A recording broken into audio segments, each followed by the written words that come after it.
გუშინ არ მომიკითხავს და გონი სავსე მთვარე იყო და გუშინ წინაც იდეაში ჯერ იყო და ქალაქ რუსთავის დელეგაცია ოფიციალური ვიზიტით ვარშავაში მიფრინავდა და თვითფრინავიდანვე გამოაძევეს მიზეზი კი მათი არაფხიზელ მდგომარეობაში ყოფნა იყო ავიაკომპანია ლოტის წარმომადგენელმა გამგზავრების უფლება არ მისცეს რუსთავის საკრებულოს თავმჯდომარეს ლევან ონიანს საკრებულოს წევრსა და მერიის თანამშრომელს სხვადასხვა ლევან ონიანი ადასტურებს რომ თვითფრინავში ასვლამდე რამდენიმე წუთით ადრე მათ 50 გრამი ვისკი დალიეს თუმცა თვითფრინავიდან გამოძევებულები ამბობენ რომ ბორტ გამცილებელს ერთ-ერთი სახის ფერი არ მოეწონა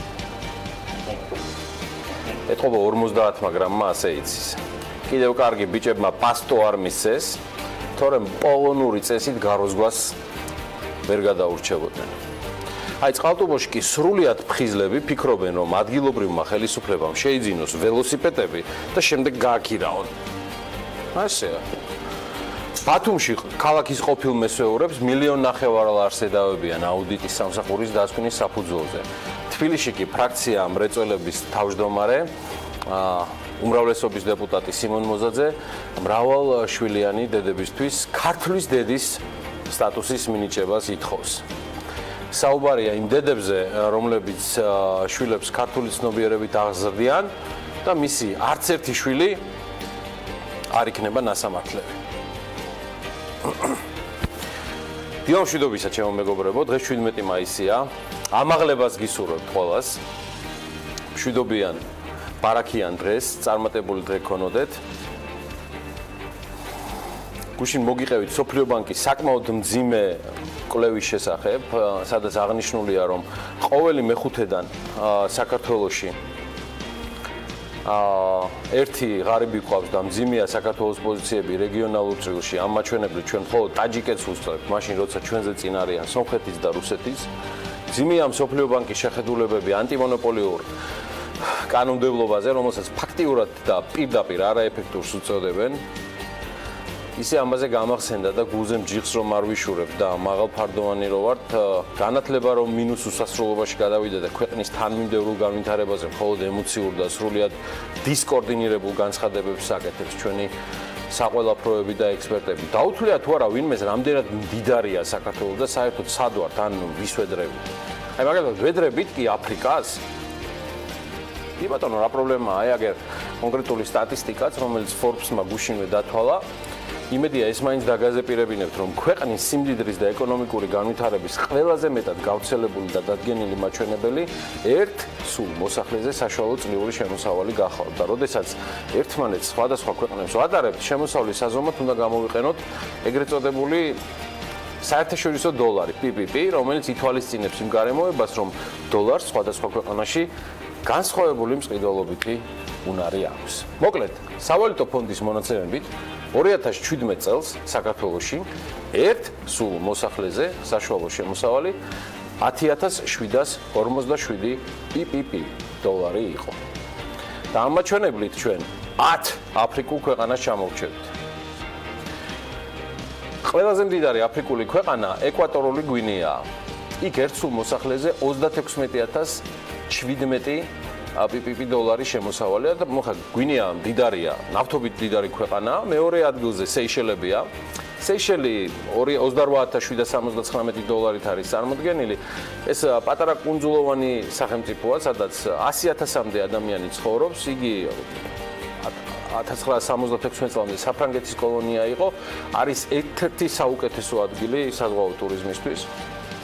მესამე ადგილზე მავრიკია 21,640 დოლარით. მავრიკიაც ასევე პატარა კუნძულოვანი სახელმწიფოა, რომელიც 68 წლამდე ბრიტანეთის კოლონია გახდა და იგი ასევე გამოირჩევა ტურიზმის განვითარებით. რა ვადაში უნდა დავძლიოთ ევროპის რეკონსტრუქციისა და განვითარების ბანკის მიერ დასახელებული გამოწვევები, რომ ამ რეიტინგში პოზიციებს სასურველს აღწევდეს, არ ვიცი, მაგრამ აი ეს სამი ჩამონათვალი, რაც გაგიკეთეთ, სწორედ იმის ასახვა არის აფრიკის რომელი ქვეყნები ხაზგასმულად მარტო უსწრებენ საქართველოს. მაგრამ აი EBRD-ის მიერ დასახელებულ საქართველოს მთავრობის მიერ მთავარ გადასაჭრელ პრობლემებში კი ძალიან საკმაოდ საინტერესო მიმართულებები მოხდა. და EBRD პირდაპირ გულჩევს, რომ პირველი ყურადღება მივაქციოთ ადამიანურ კაპიტალს. ძალიან ბევრი ადამიანია, რომელსაც სურს მოახდინოს ინტეგრირება მსოფლიო მასშტაბით და ბევრი რამ არის გასაკეთებელიო ამ მიმართულებით. ასევე EBRD მიგვანიშნებს, რომ უამრავი სამუშაოა ინფრასტრუქტურის მიმართულებით, გზები, ხიდები, ტურისტული ინფრასტრუქტურა. სოფლის მეურნეობის სექტორში ფოკუსირება უნდა მოხდეს მაღალი ღირებულების პროდუქტების შექმნაზე, ეს ეხება სათბურებს და სოფლის მეურნეობამ უნდა არ უნდა აწარმოოს მხოლოდ დაბალი ღირებულების პროდუქტები და მიწის გამოყენება უფრო ეფექტურად უნდა მოხდეს. მეოთხე პოზიცია, რასაც EBRD კარნახობს, არის, რომ საქართველოს უნდა იყოს დამაკავშირებელი ქვეყანა აღმოსავლეთ და დასავლეთ შორის და მას უნდა ჰქონდეს უკეთესი აეროპორტები და რკინიგზა. EBRD მიგვანიშნებს, რომ უნდა განვითარდეს დაზღვევისა და ლიზინგის სექტორი. ასევე ქვეყანამ უნდა დანერგოს ენერგოეფექტურობის სამოქმედო გეგმა, რათა ენერგორესურსების პოტენციალის უკეთესი გამოყენების უზრუნველყოფა მოახდინოს. შეამჩნევთ ალბათ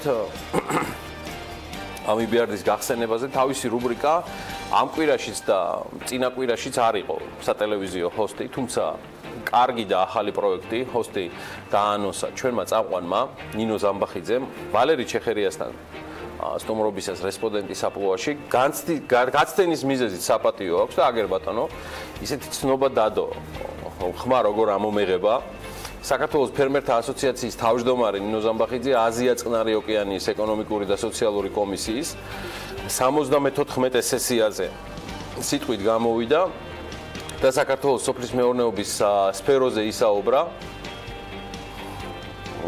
ესეთია. ჩვენი ნინო მე მას მინდა წარმატებები უსურვო და ასევე წარმატებებს უსურვებ ქართულ ფერმერებს. ტურიზმის ეროვნული ადმინისტრაცია კი ამასობაში კორპორაცია Google-თან იწყებს თანამშრომლობას ადმინისტრაციის ხელმძღვანელის გიორგი ჩოგოვაძის თქმით 29 მაისიდან 29 აგვისტომდე მარკეტინგული კამპანია გაიმართება Google-ის მფლობელობაში არსებულ YouTube-ის პლატფორმაზე.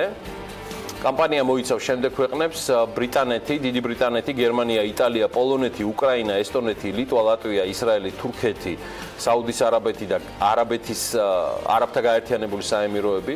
ადმინისტრაცია ელის, რომ კამპანიის შედეგად საქართველოს შესახებ ინფორმაციას 21 მილიონზე მეტი ნახვა ექნება. დამატებითი დასპონსორება ალბათ არ დასჭირდება ვიდეოს, რომელიც პარასკევს საღამოს საგამოძიებო ოპერაციას ეხმაურება და რომელშიც მონაწილეობისთვის მსოფლიოში მე მგონი ყველა DJ-ი ვიდეო მიმართვები და მუსიკალურმა პროდიუსერებმა უკლებლივ, ავიცი, მთელი მსოფლიოდან ჩაწერეს, ყველა ერთად ამბობს Together we dance, together we stand. ჩვენ ერთად ვცეკვავთ, ჩვენ დგავართ ერთად. ვიდეოში მონაწილეობენ ნინა კრავიცი, პაվել მილიაკოვი, ბენ კლოკი, ტაკო იტო და სხვა ამ სფეროს აღიარებული პროფესიონალები. მე შეიძლება არა ვარ ამ სფეროს პროფესიონალი და მიმდევარი ნამდვილად, მაგრამ შემიძლია დადასტურებულად გითხრათ, რომ თუ კი ვინმე არსებობს ავტორიტეტი ამ სფეროში, ამ 5 წუთიან ვიდეოში უკლებლივ ყველა თავმოყრილია და ხაზგასმულად მათი ხმა ამაღლებულია ბასიანის მხარდასაჭერად. We dance together, we stand together and we fight together. We dance together, we fight together. We are Bastiani. Bastiani is not only a music club, but it also provides a refuge for marginalized. Fight the power. Full support from Berlin. Stay strong. Free Bastiani. Bastiani crew. My thoughts are with you. In Tbilisi, where you played Bastiani 2 nights in a row. The second night I played at home. And all the music lovers, I sent you love and respect for this young machine. Keep strong, Bastiani. Love and support from the block and all the scene in Tel Aviv. A lot of strength to overcome these tough times. Stay strong, Bastiani. Strong belief and attitude. We cannot. It's most unique and special clubs. We cannot let them close down. Yeah, I want to let all the involved people of Bastiani and the dancers of Joy. We fight together. We are Bastiani. I'm sending my love, my full support, and lots of positive energy to the connections between Georgia and Japan, ეს ვიდეო რგოლი ეს ქოერმა გაავრცელა და იმედია შემსრულებლებსაც და მათ მსმენელებსაც, ვინც ამ ვიდეო რგოლში არიან წარმოდგენილნი, საქართველოში მალე ვიხილავ. მათ და არა მხოლოდ მათ დასახვედრად კი ბევრი სასტუმრო გჭირდება და თან უმაღლესი დონის გემოვნებიანი და ძალიან მიხარია, რომ თბილისში საერთაშორისო ბრენდების პარალელურად ვითარდება ადგილობრივი ჰოსპიტალიტი ბრენდებით და მათ შორის არის ავანგარდში ცხადი აჭარა გრუპი და მისი ახალი სასტუმრო სტამბა, რომელიც პრემიერ-მინისტრმა და კახა კალაძემ მოინახულეს. ახალი სასტუმრო კოსტავას ქუჩაზე საბჭოთა ეპოქის გამომცემლობის შენობაში არის განთავსებული. პირველ ეტაპზე სტუმრებს შეუძლიათ ისარგებლონ 40 მაღალი სტანდარტის, საუბარია 52 კვადრატმეტრიანი ოთახით და 2 სიუთით. ამ ეტაპზე სტამბაში დასაქმებულია 600-მდე ადამიანი. მას შემდეგ, რაც სასტუმრო სრულად ამუშავდება, ხელმისაწვდომ იქნება დამატებით კიდევ 150 ნომერი და დასაქმებულთა რაოდენობა 750-მდე გაიზრდება. სასტუმროში განთავსებულია ბევრისთვის უკვე ცნობილი და საყვარელი კაფე სტამბა, სადაც სტუმრებს შეიძლება დააგემოვნონ ადგილობრივი ფერმერების აგროპროდუქტებისგან დამზადებული ქართული და ევროპული სამზარეულო. სასტუმროს 5-სართულიანი ატრიუმის ტიპის ბეტონის ფოიე, ანუ jungle lobby არის უნიკალური მრავალწლოვანი მცენარეებით დატვირთული და ამ სივრცეს კრავს შენობის თავზე მოწყობილი საცურაო აუზი, გამჭვირვალე ფსკერით. აჭარა ჯგუფის არქიტექტურული გუნდის მიერ, დიზაინერების მიერ ეს განახლებული შენობა ინარჩუნებს თავის პირველად ისტორიულ სახეს. შენარჩუნებულია ასევე სარემონტო სამუშაოების დროს აღმოჩენილი ძველი საბჭოთა დანადგარებიც. სასტუმრო სტამბა გამორჩეული ინტერიერით დიზაინ ჰოტელის წევრიც გახდა. თორემ აჭარა ჯგუფმა სასტუმრო სტამბას ღირს აღნიშნათ, რომ საქართველოს ბანკის ფინანსური მხარდაჭერით გახსნა. და იგივე Holiday Inn-იც სხვათა შორის თავის დროზე ეს იყო საქართველოს ბანკის პირველი, ასე ვთქვათ, სერიოზული კოოპერაცია დაკრედიტების კუთხით აჭარა ჯგუფსა და საქართველოს ბანკს შორის, რამაც Holiday Inn-ი შემატა დედაქალაქს. კარგი, გადავდივართ ამ შემთხვევაში შემდეგ თემაზე. გაფართოებას აპირებს Redison-იც. Redison Hotel Group-ის გენერალური მენეჯერი იორდი ქუიჩდი BMG-სთან აცხადებს, რომ ამჟამად საქართველოში 3 სასტუმროთი არიან წარმოდგენილნი, რომელთა რაოდენობაც მომდევნო 5 წელიწადში 10-მდე გაიზრდება. მისი თქმით, გაფართოების გეგმები აქვთ როგორც თბილისში, ასევე ბათუმსა და ქუთაისში. თუმცა აქცენტს ძირითადად რეგიონებზე აკეთებენ.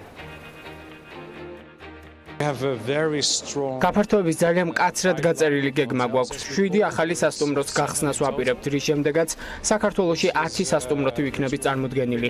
საუბარია სხვადასხვა რეგიონებზე, გუდაურზე, წინანდალზე, ბორჯომზე. ასევე ისეთ ქალაქებზე, როგორებიცაა ბათუმი, თბილისი, ქუთაისი, ვფიქრობთ, მომავალი რეგიონებშია. სხვათა შორის ბოლო 2 წლის განმავლობაში ყველაზე მეტი განთავსების ადგილი გურიაში გაიხსნა. 2016 წელს რეგიონში 8, 2017 წელს კი 22 ახალი განთავსების ადგილი გაიხსნა. გურიაში კიდევ 32 ახალი განთავსების ადგილი შენდება. 2016-17 წლებში ტურისტების განთავსების ადგილები ასევე მნიშვნელოვნად გაიზარდა აჭარასა და თბილისში. 27 აჭარაში, თბილისში 25. ყველაზე ნაკლები ინტერესს კი ტურისტული განთავსების ადგილების მიმართ შიდა ქართლსა და ქვემო ქართლში იჩენენ. ამ რეგიონებში ჯამში მხოლოდ 3 ახალი ობიექტია გახსნილი და ისიც 2016 წელს. 2017-ში კი ბაზარს ახალი ობიექტები არ შემატებია. კიდევ ბევრს და ძალიან საინტერესოს გიმზადებთ დღევანდელ საქმიან დილაში.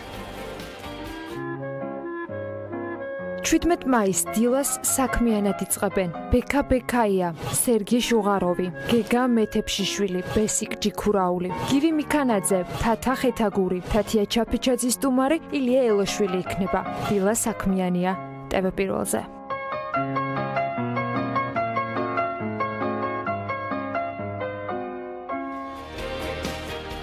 თბილისის მერის ახალი დავალებები მოადგილეებს ზაფხულის სეზონის სიცხეებთან შესახვედრად და შეთავაზება კომპანიებს პარკირების მოსაწყობად.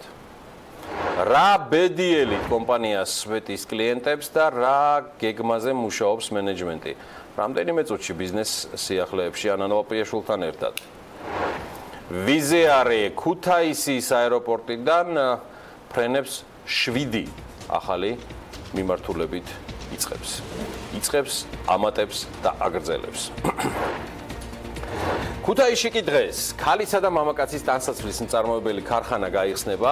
ქარხანა დღეიდან პირველ შეკვეთას H&M-ისგან მიიღებს. კომპანია წარმოადგენს ქართულ რუმინული ინვესტიციით შექმნილ საწარმოს.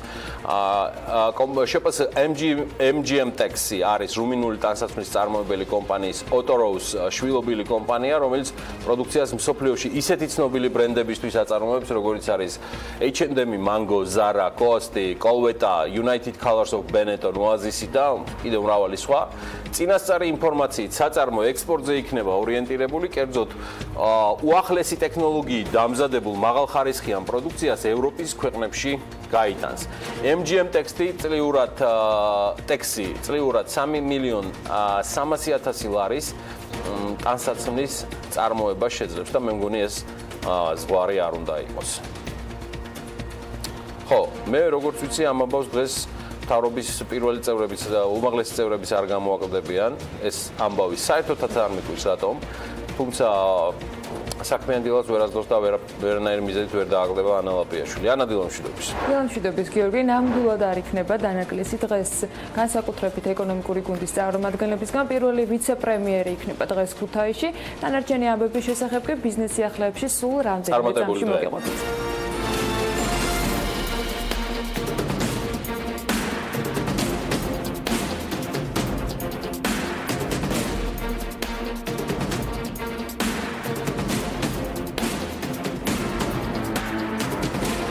დღევანდელი ამბების შესახებ ოპერატიულად ინფორმაციის მისაღებად, რა თქმა უნდა, BMG უნდა იკითხოთ, იქამდე კი გუშინდელ შეხვედრებს რაც შეეხება პირველმა ვიცე-პრემიერმა მონაწილეობა ბიზნეს ლიდერთა ფედერაციის ქალები მომავლისათვის წევრების შეკრებაზე მიიღო.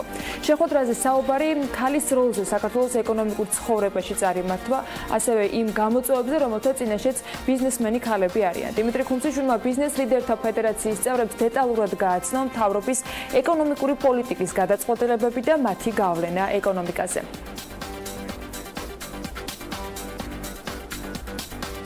გუშინვე თბილისში საქართველო-ავსტრიის ბიზნეს ფორუმი გაიმართა, რომელიც მიზნად ქვეყნებს შორის არსებული ეკონომიკური ურთიერთობების გაღრმავებას და ახალი კონტაქტების დამყარებას ისახავდა.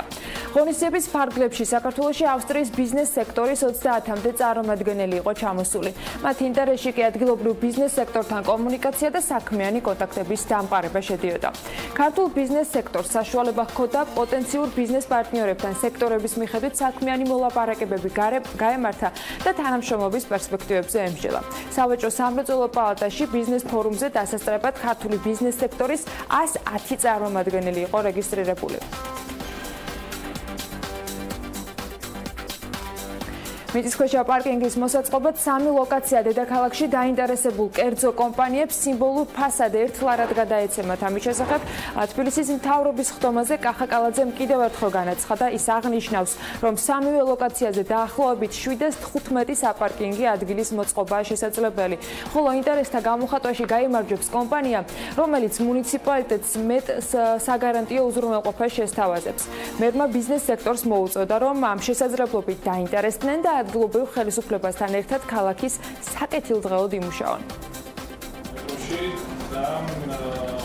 გამოვაცხადეთ ინტერესთა გამოხატვა, ეს არის გეგეშიძის ბაღი, რკინიგზის სადგური და ვარკეთილის მეტროს მიმდებარე ტერიტორია. მე მინდა მიმართო ბიზნეს სექტორს, ყველა დაინტერესებულ ადამიანს რომ მიაქტიურონ, რომ ეს პროექტები იქნეს განხორციელებული, ჩვენ სიმბოლურ ფასად ერთლარად გადავცემთ ამ კონკრეტულ ლოკაციებს. დაახლოებით 7-15 საპარკინგი ადგილის პროექტის განხორციელება არის შესაძლებელი ამ 3 ლოკაციით და დარწმუნებული ვარ, რომ ბიზნესი აქტიურებს და ჩვენ შევძლებთ ამ პროექტების განხორციელებას. დღეს კიდევ ერთხელ მერის მხრიდან გაკეთებული იქნა მოწოდება კერძო სექტორის მიმართ და დაინტერესდნენ საპარკინგი ადგილებით, რომლებიც თბილისში უნდა მოეწყოს. მიწისქვეშა საპარკინგი ადგილებზეა საუბარი, რაც განუყოფელი ნაწილია ჩვენი სატრანსპორტო და საპარკინგე პოლიტიკის. მოუწოდებთ ყველა დაინტერესებულ პირს, ძალიან აქტიურად მიიღოს მონაწილეობა წარმოდგენილი დოკუმენტაციის განხილვაში. დედაქალაქის მერმა მოადგილეს მაია ბითაძეს და თბილისის მერიის ტრანსპორტის საქალაქო სამსახურის ხელმძღვანელს მამუკა მულაძეს ასევე სთხოვა, რომ სამარშრუტო ტაქსებში კონდიცირების საკითხი იყოს მოგვარებული და ამაზე დაუყოვნებლივ დაიწყონ მუშაობა. მისი თქმით, ეს პროცესი ზაფხულის სეზონის დადგომამდე უნდა მოგვარდეს, რათა მგზავრებს კომფორტულად გადაადგილების საშუალება ჰქონდეთ.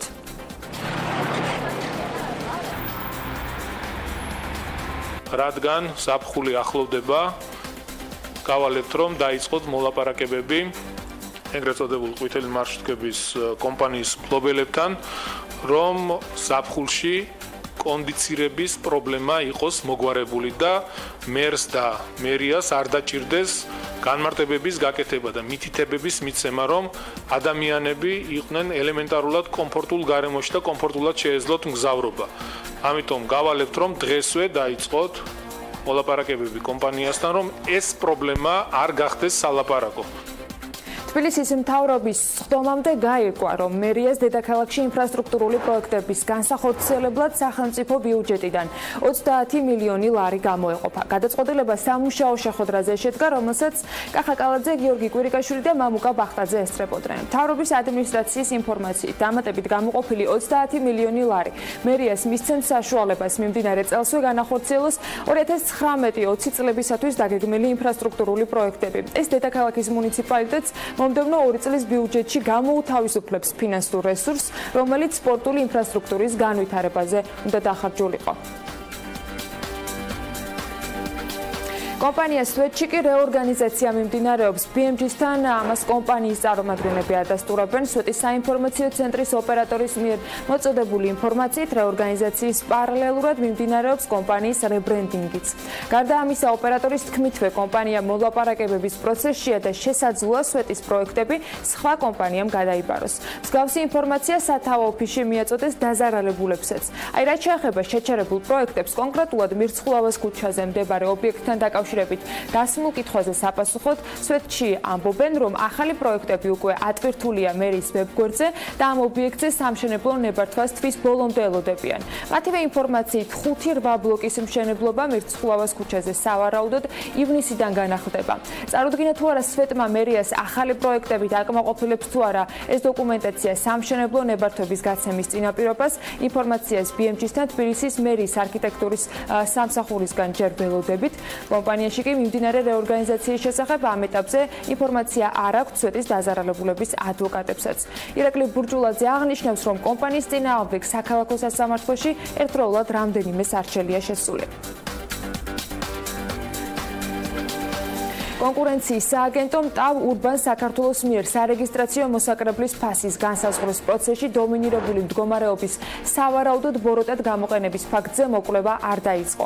ამ საკითხზე განაცხადებით სააგენტოს აპრილში კონკურენციის სამართლისა და მომხმარებელთა დაცვის ცენტრმა მიმართა. საკონსულტაციო შეხვედრისას განცხადებელს განემარტა, რომ ტავ ურბან საქართველოს რელევანტური მოპასუხე არ არის, ვინაიდან სარეგისტრაციო მოსაკრებლის ფასს განსაზღვრავენ თავად ავიაკომპანიები და არა აეროპორტი მმართველი კომპანია, რასაც განცხადებელი თავადვე დაეთანხმა. შესაბამისად, კონკურენციის სააგენტოს გადაწყვეტილებით საკითხზე მოკვლევა არ დაწყებულა.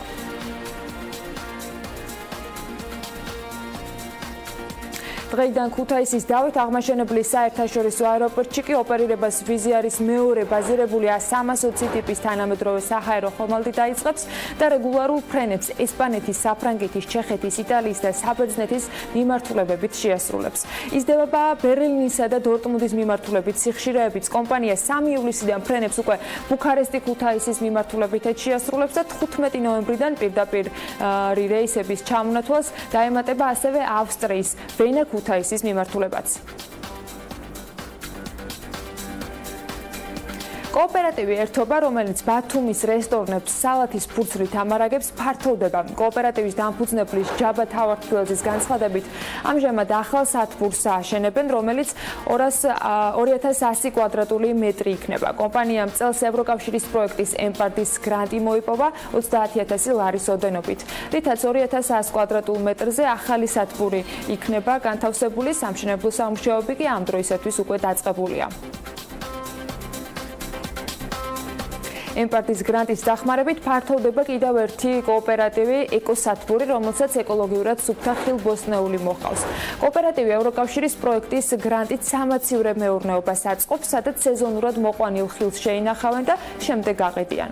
ქალაქ ბათუმში მდებარეობს ეს კოოპერატივი და ჯამში 5 წევრისგან შედგება. სათბური 300 კვადრატულ მეტრზეა განთავსებული და მათ საკუთრებაშია კიდევ 100 კვადრატული მეტრის სათბური. სამაცივრე მეურნეობას 100 კვადრატულ მეტრზე დაემატება კიდევ 15,000 ლარის ინვესტიციით მიღებული შესაძლებლობა და 10,000, რომელიც ემპარტის გრანტს წარმოადგენს.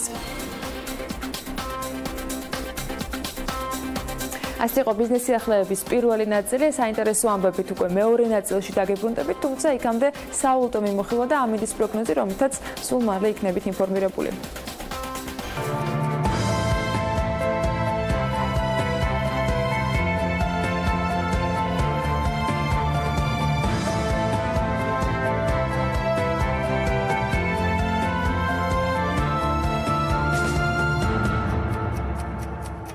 მაისის ვაჭრობის შედეგად დოლარმა კიდევ სიტყვით შეისუსტა პოზიციები და ლარმა კი მოიძლიერა პოზიციები მასთან მიმართებაში 2 ლარი და 53 თეთრი ღირს 1 დოლარი, ევროს ფასი 2 ლარი და 86 თეთრია, ევრო თითქმის 4 თეთრით გაგვიაფთა, ფუნტის ღირებულება 3 ლარი და 76 თეთრია, ლირა რომელიც სამშობლოში გაუფასურების რეკორდებს ხსნის 54 თეთრად ფასობს. სხვა შორის თურქულმა ლირამ და აქციების ფასმა გაუფასურების ახალი რეკორდი დაამყარა. მნიშვნელოვანია ვიცოდეთ და ვაგრძელებთ ჩვენი სამეზობლოს და რეგიონის მიმოხილვას, რადგან პატარა ცვლილებები რეგიონში და ეს პირდაპირ ისახება ხოლმე ჩვენს ეკონომიკაზე. ხო და ამ რეკორდის, ანტირეკორდის დამყარების შემდეგ პრეზიდენტმა რეჯეფ თაიფ ერდოღანმა განაცხადა, რომ ის გეგმავს მონეტარული პოლიტიკის გაცილებით პასუხისგებლიანად მოეკიდოს შემდეგ თვეში არჩევნებში გამარჯვების შემთხვევაში. ექსპერტების ვარაუდით ეს ნაბიჯი ეკონომიკურ გუნდთან მისმა შეხვედრამ განაპირობა, რომლის მიხედვითაც გამოითქვა ვარაუდი, რომ თურქეთის ეროვნული ბანკი საპროცენტო განაკვეთს გაზრდიდა. საპასუხო განცხადება თურქეთის ეროვნულმა ბანკმაც გააკეთა, რომელიც აპირებს გადადგას აუცილებელი ნაბიჯები თურქული ლირის დასტაბილურებისთვის. ოფიციალურ განცხადებაში ნათქვამია, რომ თურქეთის ეროვნული ბანკი მონიტორინგს უწევს ფასების არაჯანსაღ ცვლილებას ბაზარზე. ერთი ამონარიდით აუცილებლად გადაიდგმევა საჭირო ნაბიჯები იმისთვის, რომ მოხდეს ზეგავლენა ინფლაციის მაჩვენებელზე. საჩურის აპრილში თურქეთში ინფლაციის დონე დაახლოებით 10% შეადგინა. ამჯერად ლირას კურსი დოლართან მიმართებაში 4.5-ია, რაც გაუფასურებელი მაჩვენებელია დაახლოებით 0.2%. მოდი გადავხედოთ ამინდის პროგნოზს. გარემოს ეროვნულმა სააგენტომ უკვე მოგვაწოდა განახლებული მონაცემები. ამინდის პროგნოზის სპონსორია SEU დეველოპმენტი. გარემოს ეროვნული სააგენტოს ინფორმაციით, ამინდი კვლავ განპირობებული იქნება ამიერკავკასიის ჩრდილოეთიდან მოქმედი ცივი ჰაერის მასების და სამხრეთიდან გავრცელებული თბილი ჰაერის მასების ურთიერთქმედებით. შესაბამისად, დრო გამოშვებით ღრუბლიანობის მომატებაა მოსალოდნელი, ზოგან ხანმოკლე წვიმა და ელჭექი, აღმოსავლეთ საქართველოში კი ზოგან შესაძლოა იყოს სიტყვაც. ცვალებადი მიმართულების ქარი იქროლებს. სოხუმში 26 გრადუსი დაფიქსირდება, ისევე როგორც ბათუმში და ქობულეთში ანალოგიურად, ყველა შემთხვევაში უნალექო ამინდია მოსალოდნელი. ფოთშიც იგივე ამინდი იქნება 26 გრადუსი და უნალექო ამინდი, ქუთაისში კიდევ უფრო დათბება და 29 გრადუსს ელოდებიან, ზუგდიდში 28, ოზურგეთში დღის განმავლობაში მაქსიმალური ტემპერატურა ასევე 28 გრადუსი მიაღწევს. ონში დღის მეორე ნახევრიდან იქნება ხანმოკლე წვიმა და აქ 27 გრადუსია მოსალოდნელი, გორში 28 გრადუსი იქნება, ცხინვალში 27, მარნეულში 29, რუსთავში 28 და ახალციხეში ელოდებიან დღის მეორე ნახევარში ხანმოკლე წვიმას, ელჭექის ფონზე და 26 გრადუსს. ბორჯომშიც დღის მეორე ნახევარში იწვიმებს და 27 გრადუსი იქნება მაქსიმალური ტემპერატურა, პაკურიანში 20 გრადუსამდე გათბება მხოლოდ ჰაერი და საღამოს იწვიმებს, ახალქალაქში ასევე ნალექია ნავარაუდევი ელჭექის ფონზე დღის მეორე ნახევარში და 18 გრადუსი, სტეფანწმინდაშიც მცირე წვიმა ელჭექით და 18 გრადუსია მოსალოდნელი. თელავში დღის მეორე ნახევრიდან შესაძლოა იყოს ხანმოკლე წვიმა ელჭექის ფონზე და 28 გრადუსი. თბილისში კი დრო გამოშვებით ღრუბლიანობა მოიმატებს, დღის მეორე ნახევრიდან იქნება ხანმოკლე წვიმა, თან ელჭექით, ცვალებადი მიმართულების ქარი იქროლებს და 30 გრადუსს მიაღწევს დღეს მაქსიმალური ტემპერატურული მაჩვენებელი. ჩვენ წინ ძალიან საინტერესო ეთერი გველის, ამაში კიდევ ერთხელ დარწმუნდებით ახლა ჩვენი ანონსის ხილვისას. ჩვენ კი სულ რამდენიმე წუთში სარეკლამო პაუზის შემდეგ დაგიბრუნდებით. წარმატებული დღე ყველას. 17 მაისს დილას საქმიანად იწყებენ ბექა ბექაია, სერგი შუღაროვი, გეგა მეთეფშიშვილი, ბესიკ ჯიქურაული, გივი მიქანაძე, თათა ხეთაგური, თათია ჩაფიჩაძის სტუმარი ილია ელოშვილი იქნება. დილა საქმიანია TV Pirvelze.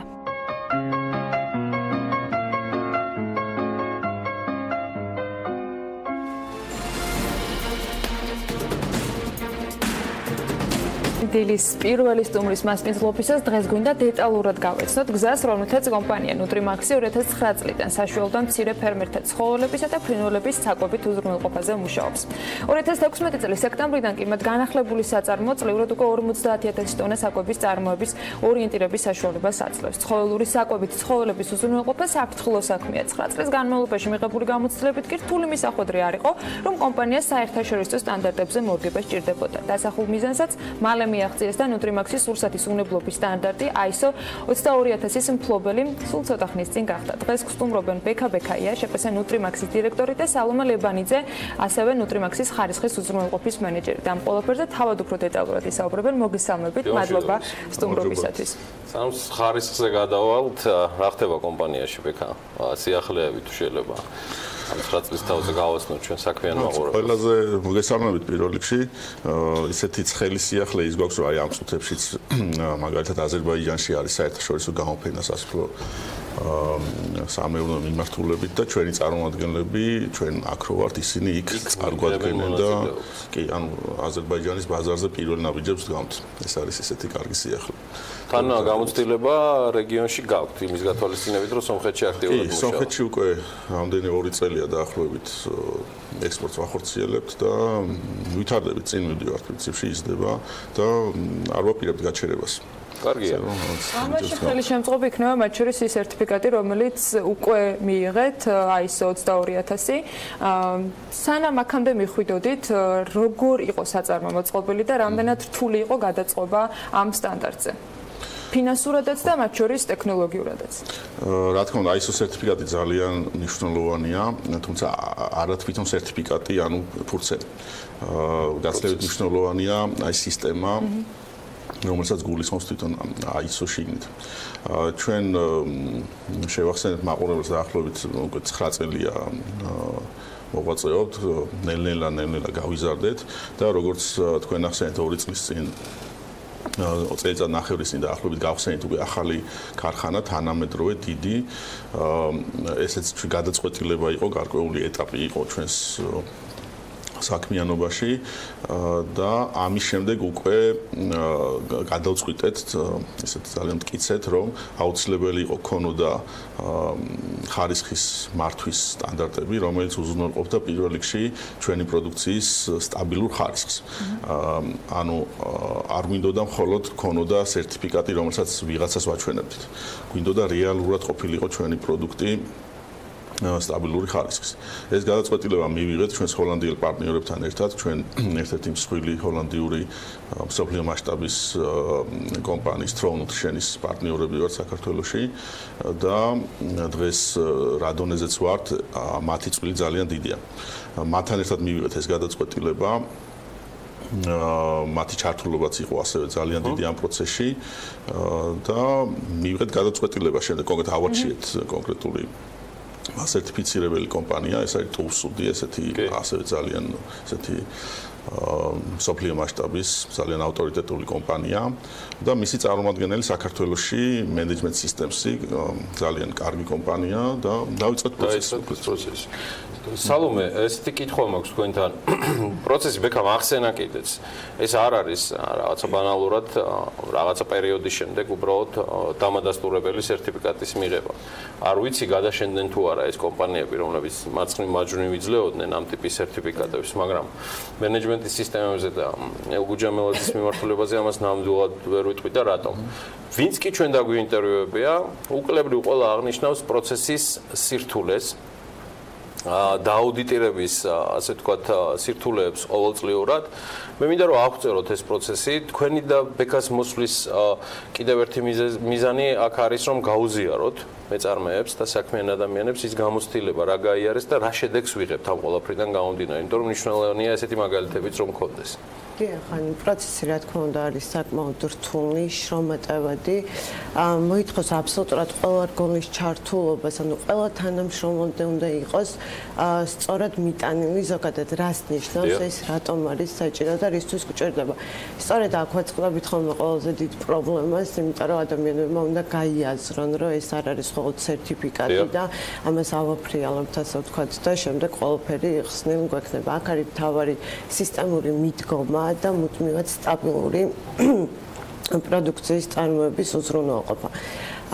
იქიდან გამომდინარე, რომ ჩვენი საწარმო იყო ახალაშენებული, ასე ვთქვათ, სადაც ჰოლანდიელი პარტნიორები აქტიურად იყვნენ ჩართულები, ინფრასტრუქტურასთან დაკავშირებული ძალიან ისეთი დიდი ცვლილებები ნამდვილად არ გამოუწევია, თუმცა თავი სირთულე იყო ამ პროცესების გაანალიზება. ანუ ყველა პროცესი დაწყებული ნედლობის მიღებიდან დამთავრებული კლიენტებთან ურთიერთობამდე მზა პროდუქციის მიღებამდე უნდა გაანალიზდეს, რაც ითხოვს თანამშრომლობის აქტიურ ჩართულობას. ზუსტად ეს პროცესი გავიარეთ, ყველა რგოლი, ყველა სტრუქტურული ერთეულის წარმომადგენელი იყო ამ ჯგუფში და აქტიურად ვიღებდით მონაწილეობას, რა თქმა უნდა, საკონსულტაციო კომპანიის დახმარებით. პროცესი თვითონ არის შემდგომ უკვე ის აუდიტირებას ექვემდებარება. ხო, ეს და ყოველწლიურად თუ რა როგორ ხარ შეთანხმებული? 3 წელიწადში ერთხელ ჩვენ მიღებთ აი ეს სერტიფიკატი. თუმცა ყოველ წელიწადს აუცილებელია 1 წლის თავზე მოვიდეს ეს აუდიტორი და მან დაინახოს, რომ ჩვენ ნამდვილად ვასრულებთ. ანუ შეიძლება კომპანიამ აიღოს ეს სერტიფიკატი, თუმცა 3 წელი საკმაოდ დიდი დროა და შესაძლებელია ბევრი ცვლილება მოხდეს. ამიტომ მათ ჭირდება დასტური, რომ კომპანია ნამდვილად მიყვება ამ სისტემას და ინარჩუნებს კი.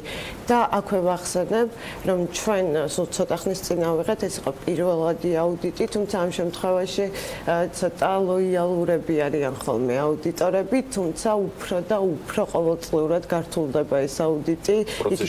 კი, რა თქმა უნდა, იმიტომ რომ უფრო მეტი მოგვეთხოვება თავიდან დავიწყეთ ეს პროცესი და უფრო უნდა დავხატოთ და გავამჯობესოთ. მე თავში ვახსენე, რაზე მუშაობს ნუტრიმაქსი, მაგრამ ამ აუდიტიდან გამომდინარე, კარგ წარმოდგენა რომ შეექმნეს მაყურებელს, მოდით ავხსნათ რეალურად რა პროდუქტს და სერვისს თავაზობს მომხმარებელს თავად კომპანია. ხო. შევახსენოთ მაყურებელს, ჩვენ აზერბაიჯანის ნიუსით დავიწყეთ და ეს თემა გამოგჩა. ჩვენ ვაწარმოებთ ძირითადი საქმიანობის სფერო არის სასოფლო-სამეურნეო მეცხოველეობაში და მეფრინველეობაში ჩართული ფერმერების მხარდაჭერა და უზრუნველყოფა ძირითადად საკვები პროდუქტებით და საკვების გადაწყვეტებით, ასე ვთქვათ. ანუ აქ არ არის მხოლოდ ფიზიკურ საკვებს არ ვაწვდით მხოლოდ, რა თქმა უნდა, ეს ძირითადი არის ჩვენი პროდუქტი, თუმცა ძალიან მნიშვნელოვანი პროდუქტი ასევე მხარდაჭერა ფერმის მენეჯმენტში, ვეტერინარიაში და ასე შემდეგ. ანუ კომპლექსურ გადაწყვეტას ვთავაზობთ ფერმერებს. ძირითადი ჩვენი სეგმენტი არის საშუალო და მცირე ზომის ფერმერები, რომელსაც განსაკუთრებით ჭირდებათ ჩვენი მხარდაჭერა. რამდენადაც თვითონ არ გააჩნიათ რესურსები, რომ ყავდეთ მაღალკვალიფიციური კადრები, იქნება ეს კვებაში, ვეტერინარიაში თუ აი სხვა საკითხებში. ეს დახმარება რაში გამოიხატება? ანუ მათ არ უწევთ ხარჯის გაწევა, მაგას ბრძანებთ, რომ ის საშუალებაც არ აქვთ. არა, რა თქმა უნდა. მაგათ უწევთ ყველა შემთხვევაში. რა თქმა უნდა, ანუ ჩვენი სპეციალისტები, აი დღესაც კი მაგალითად გაშლილები არიან, ტექნიკური ჯგუფი ყავს, რომლებიც არიან ძირითადად ვეტერინარები, ასევე მათ მაღალი კომპეტენცია აქვთ ფერმის მენეჯმენტში, სხვადასხვა მიმართულებით, იქნება ეს ფრინველი, ღორი, საქონელი. ამ კომპეტენციას ვიმაღლებთ ასევე რეგულარულად ჩვენი ჰოლანდიელი პარტნიორების მხარდაჭერით. საკმაოდ კარგი გუნდი ყავს, ეს სიამაყით შემიძლია რომ ვთქვა. დადიან, გაშლილები არიან და მუდმივი ამათი საქმიანობის სფერო არის ფერმერებთან ვიზიტები, კონსულტაციები, რეკომენდაციები, ჩვენ ასევე ლაბორატორიულ სერვისს უწევთ. ჩვენს გვაქვს საკუთარი ლაბორატორია, რაც რის შესაძლებლად ჩვენ არ გვაქვს პარტნიორ ლაბორატორიებს ვიყენებთ, რომ მოუგვაროთ პრობლემები ფერმერებს. მსხვილი ფერმები ამას ახერხებენ თავისით რაღაცნაირად და ანუ ჩვენი საჭიროება ნაკლებია. ანუ არ ჭირდება ცალკე ამ შემთხვევაში ვეტერინარის ვთქვათ მოძებნა შეჭმით მეტად რეგიონებში როცა არც ისე ვთქვათ მარტივი არის ეს საკითხი. ამ ნაწილიდან გამომდინარე ვახსენეთ აზერბაიჯანიც და სომხეთიც. აზერბაიჯანი ასე თვისებელი ბაზარი არის და ისევ ISO-ს ნაწილს მინდა დაუბრუნდე. როდესაც კლიენტებთან გაქვთ ურთიერთობა, რამდენად არის მწვანე შუქი ISO სერტიფიკატი თუნდაც რეგიონის ქვეყნებისათვის? რა თქმა უნდა, და რა მოთხოვნებს გიყენებენ ხოლმე, ან რა კითხვები უჩნდებათ ძირითად შემთხვევაში? რა თქმა უნდა, მე თავიდან ვახსენე, რომ მთავარი მიზანი ჩვენი სერტიფიცირების იყო, რომ კონკრეტულად მიგვეღო კარგი სისტემა, ხარისხის კონტროლის კარგი სისტემა და მეორე პრიორიტეტი იყო რაღაც ქაღალდის აღება თვითონ სერტიფიკატის. თუმცა საქართველოში ასე თუ ისე იოლია ჩვენ დავარწმუნოთ ვიღაცა, რომ ჩვენ კარგები ვართ, ხარისხიანი პროდუქციის შეთავაზება შეგვიძლია სტაბილურად, იმიტომ რომ პატარა ქვეყანაა მოყვავს ვიზიტებს, ტურებს უტარებ და ასე შემდეგ. თუმცა აქაც არის სერტიფიკატი მნიშვნელოვანი. რაც შეეხება გარეთ უკვე საზღვარგარეთ, ხო, იქ აუცილებელია, რომ დაარწმუნო ვიღაცა, განსაკუთრებით თუ გაქვს ძალიან ავტორიტეტული კომპანიის მიერ თუ ხარ სერტიფიცირებული, ამ შემთხვევაში ტუსუდს გულისხმობ, ეს კიდევ უფრო ამაღლებს ანდოობას და გადაწყვეტილების მიღება პოტენციური მყიდველისთვის გაცილებით იოლია. მართალია ევროპის ბაზარზე ჯერ ცხოველური ნაწარმის გატანა არ დაფიქსირებოთ, ამის შესაძლებლობაც არის. ამდენად არის თქვენთვის სამიზნე ბაზარი, თუნდაც რეგიონის მიღმა ქვეყნები, ან აღმოსავლეთის მიმართულებით, ან ევროზონაში, მაგალითად, ამ ნაწილში გეგმავთ თუ არა გაფართოებას, გეგმავთ თუ არა კლიენტებთან ურთიერთობის დაწყებას და ასე შემდეგ. კი, რა თქმა უნდა, აზერბაიჯანი და სომხეთი ჩვენი უახლოესი მეზობლები არიან და ჩვენ გვაქვს გარკვეული კონკურენტული უპირატესობები, ჩვენი გეოგრაფიული მდებარეობიდან გამომდინარე. თუმცა აქტიურად მუშაობთ ასევე ახლო აღმოსავლეთის ქვეყნებზე, აფრიკის ქვეყნებზეც. პირველი ნაბიჯები ჩვენ თებერვალში გადავდგით, ამ წლის თებერვალში, როცა აბუ-დაბიში საერთაშორისო ძალიან დიდი გამოფენა ტარდება და მივიღეთ მონაწილეობა, ანუ ჩვენი სტენდი გქონდა, საკმაოდ ისეთი კარგი და ისეთი ნაყოფიერი ქონდა გამოფენა, კონკრეტული შედეგებს ეხლა ვიღებთ, ანუ მიდის აქტიური ძალადიანი პროცესია ზოგადად. რა თქმა უნდა, ეს არ არის, თუმცა ნაბიჯებს ამ მიმართულებით გავთ, ხედავთ, ხედვა გვაქვს, ვიცით რა უნდა გავაკეთოთ და ამას მიყვებით. ასევე შუა აზიის ბაზარი არის საინტერესო, აქ კიდევ უფრო მეტი კონკურენტული უპირატესობები გვაქვს და ამ მიმართულებითაც გვაქვს გარკვეული გეგმები. პროდუქციის ჩამონათვალს ხომ არ გეგმავთ, რომ სიახლეები დაამატოთ და გაფართოვდეს ამ შემთხვევაში მომსახურებები და ის თქვათ პროდუქტები, რომელსაც დღეს წარმოადგენთ? ჩვენ დღეს საკმაოდ ფართო მომსახურებით სპექტრს არის ქათამი, არის ხორი, მსხვილფეხარქოსანი პირუტყვი, როგორც მეწველი, ისე მეხორცული მიმართულებით. შარშან დავამატეთ კურდღლის ბოცფერის მიმართულება, რომლის დეფიციტი იყო, საჭიროება იყო ბაზარზე. ასევე გვაქვს თევზის. თევზის, ოღონდ ხო აი კარპისებთან მიმართულებს, აი კობრს რო ეძახიან, კალმახის საკვებს ჯერჯერობით ვერ ვამზადებთ, ანუ ამ სხვა ტექნოლოგიური პროცესი ჭირდება, თუმცა ეს არის ჩვენ გეგმებში. რომ კარპის ესე ბოდიში კალმახის საკვები ვაწარმოოთ და შევთავაზოთ როგორც ჩვენ ბაზარს, ასევე საექსპორტო ბაზარს. ჯამში რეზუმირებისთვის ჩვენ შეგვიძლია ბექა სალომე უთხრათ მაყურებელს, რომ ISO-ს თემა არის ერთის მხრივ რაღაცა გარკვეული გზა და ფანჯარა ექსპორტისთვის, მაგრამ მას აქვს კიდევ უმთავრესი დანიშნულება, რომ ეს არის თვისებრივად განახლებული მართვის სისტემები კომპანიის შიგნით, რაც მას მუდმივად, როგორ ვთქვა, ფორმაში ამყოფებს. სტაბილურად ხარისხიან პროდუქციას უზრუნველყოფს და ასე ვთქვათ, სანდო პარტნიორები ვართ ჩვენი ფერმერებისთვის და ეს ძალიან მნიშვნელოვანია. და დარწმუნებულია ყველა თქვენი საქმიანი პარტნიორისთვის. რა თქმა უნდა. ყველა თუ გაითავისებს იმას, რომ ნებისმიერი ბიზნესი განსაკუთრებით რომელიც საკვებს აწარმოებს, ადამიანის იქნება ეს ცხოველის, ეს დგას პროდუქციის სტაბილურ ხარისხზე. ბიზნესი. საკმარისია ჩვენი ტიპის კომპანია, მან ისეთი ტიპის კომპანია, რომელიც ადამიანის საკვებს აწარმოებს, ერთი შეცდომა დაუშვას პროდუქციის ხარისხში. ამან შეიძლება ფატალური შედეგები გამოიღოს. შეიძლება ჩამოიქცეს კომპანია. და ამის ძალიან ბევრი მაგალითებია, როგორც ჩვენთან, ასევე მსოფლიოში. ამიტომ თუ ვინმე სურს წარმატებისკენ მიმავალ გზაზე, ასე კარგად იაროს, აუცილებლად უნდა დაფიქრდეს იმაზე, რომ სისტემური ხასიათი მიცეს თავის საქმიანობას. და აისო ამ შემთხვევაში ამის წელს იძლევა. ბექა-ბექაია კომპანია ნუტრიმაქსის დირექტორი, ჩვენთან ერთად ასევე იყო სალომე ლებანიძე, რომელიც ნუტრიმაქსის ხარისხის უზრუნველყოფის მენეჯერია. მადლობა მათ ჩვენთან სტუმრობისთვის. ჩვენს მაყურებელს კი ალბათ შეუმჩნევია, მე მინდა რომ ჩვენ სტუმრებთან ერთად ერთ საინტერესო ამბავი გითხრათ. თბილისში განსხვავებული დიზაინის ელექტროავტობუსი, რომელიც პირველია საქართველოში და ამჟამად ჯერჯერობით სატესტო რეჟიმში მუშაობს. დაახლოებით თუ არ ვცდები ერთი თვით. ჩვენმა ჟურნალისტმა ლევან თაღიაშვილმა კომპანია ფრეგობასთან ერთად პირადად მოინახულა ეს ავტობუსი. აი რა უპირატესობა აქვს მას და როდიდან დაიწყება მისი დამზადება საქართველოში, სწორედ მისი სიუჟეტიდან გავიგებთ. დღეს მსოფლიო ეკონომიკაში ეკოლოგია და ელექტროავტობუსები ნომერ პირველი ტრენდია. ტექნოლოგიურ განვითარებას არც საქართველოს ჩამორჩა. სწორედ ამიტომ თქვენს წინაშეა პირველი ელექტროავტობუსი საქართველოში, რომელიც კომპანია ფრეგობასის ინიციატივით ჩამოვიდა და ამჟამად ყოველდღიურ ტესტირებას გადის თბილისის ქუჩებში. მისი მახასიათებლები ნამდვილად შთამბეჭდავია. ელექტროავტობუსი დიზელზე მომუშავე ავტობუსისგან განსხვავებით 3.5-ჯერ, გაზზე მომუშავე ტრანსპორტისგან კი 5-ჯერ უფრო ეკონომიურია. ის უახლესი ტექნიკით არის აღჭურვილი და ალბათ მოსახლეობას ყველაზე მეტად ის ფაქტი გაახარებს, რომ გზავრობის დროს უფასო Wi-Fi-ით სარგებლობა შეეძლებათ. როგორც მოგეხსენებათ, კომპანია ფრეგობასის ინიციატივით საქართველოში შემოვიდა პირველი ელექტროავტობუსი. ელექტროავტობუსი წარმოებულია პარტნიორი კომპანიების მიერ, ეს არის გერმანული, ევრობასი და ჩინური ZTA Corporation-ი. ერთი თვის განმავლობაში სხვადასხვა მუნიციპალურ, ასე ვთქვათ, ხაზებზე ავტობუსი იქნება სატესტო რეჟიმში, სადაც მოქალაქეებს, ჩვენს თანამოქალაქეებს შეეძლებათ, რომ გადაადგილდნენ უფასოდ.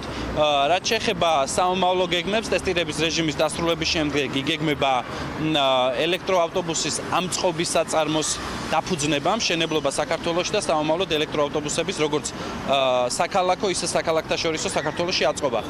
ფრეგობას საქართველოში სერიოზული გეგმები აქვს. ტესტირების წარმატებით დასრულების შემდეგ დაახლოებით 300 ადამიანი გადამზადება გერმანიასა და ჩინეთში, რომლებიც ადგილობრივ საწარმოში დასაქმდებიან. საწარმო კი თბილისსა და შემდეგ უკვე საქართველოს რეგიონებს ადგილობრივი წარმოების ელექტრონულ ავტობუსებს შესთავაზებს. ფრეგობასი მომავალში ABB-სთან თანამშრომლობას გეგმავს. კომპანიასთან, რომელიც მაღალი, საშუალო და დაბალი ძაბვის ელექტრულ მოწყობილობებსა და ენერგეტიკულ დანადგარებზე მუშაობს. სწორედ ამ ფაქტთან დაკავშირებით გაიმართა სემინარი ABB-ის ხელმძღვანელობით, სადაც მათი პროდუქტის უპირატესობებზე იყო ყურადღება გამახვილებული. ჩვენი მიზანია საქართველოს სხვადასხვა ინდუსტრიის განვითარებაში დავეხმაროთ. ეს შეიძლება იყოს ტრანსპორტირება, ელექტრომანქანის დამტენები, რომლებიც პარალელურად ავტობუსებსაც მოემსახურება. გარდა ამისა, ჩვენ ხელს შევუწყობთ საქართველოს განვითარებული სატრანსპორტო ინფრასტრუქტურის შექმნაში. ასევე გსურს განახლებად ენერგიაში დახმარება, რაშიც მზის პანელები იგულისხმება, რადგან განახლებადი ენერგია თელს მსოფლიოში თანამედროვე ტრენდია. ეკოლოგია და ჰაერის დაბინძურება, რომ ქალაქში ერთ-ერთი მთავარი პრობლემაა, ამაზე ყველა თანხდება. სწორედ ამიტომ ელექტროავტობუსების დანერგვა და დარგის წინ წამოწევა სასიცოცხლოდ მნიშვნელოვანი იქნება თბილისისთვის.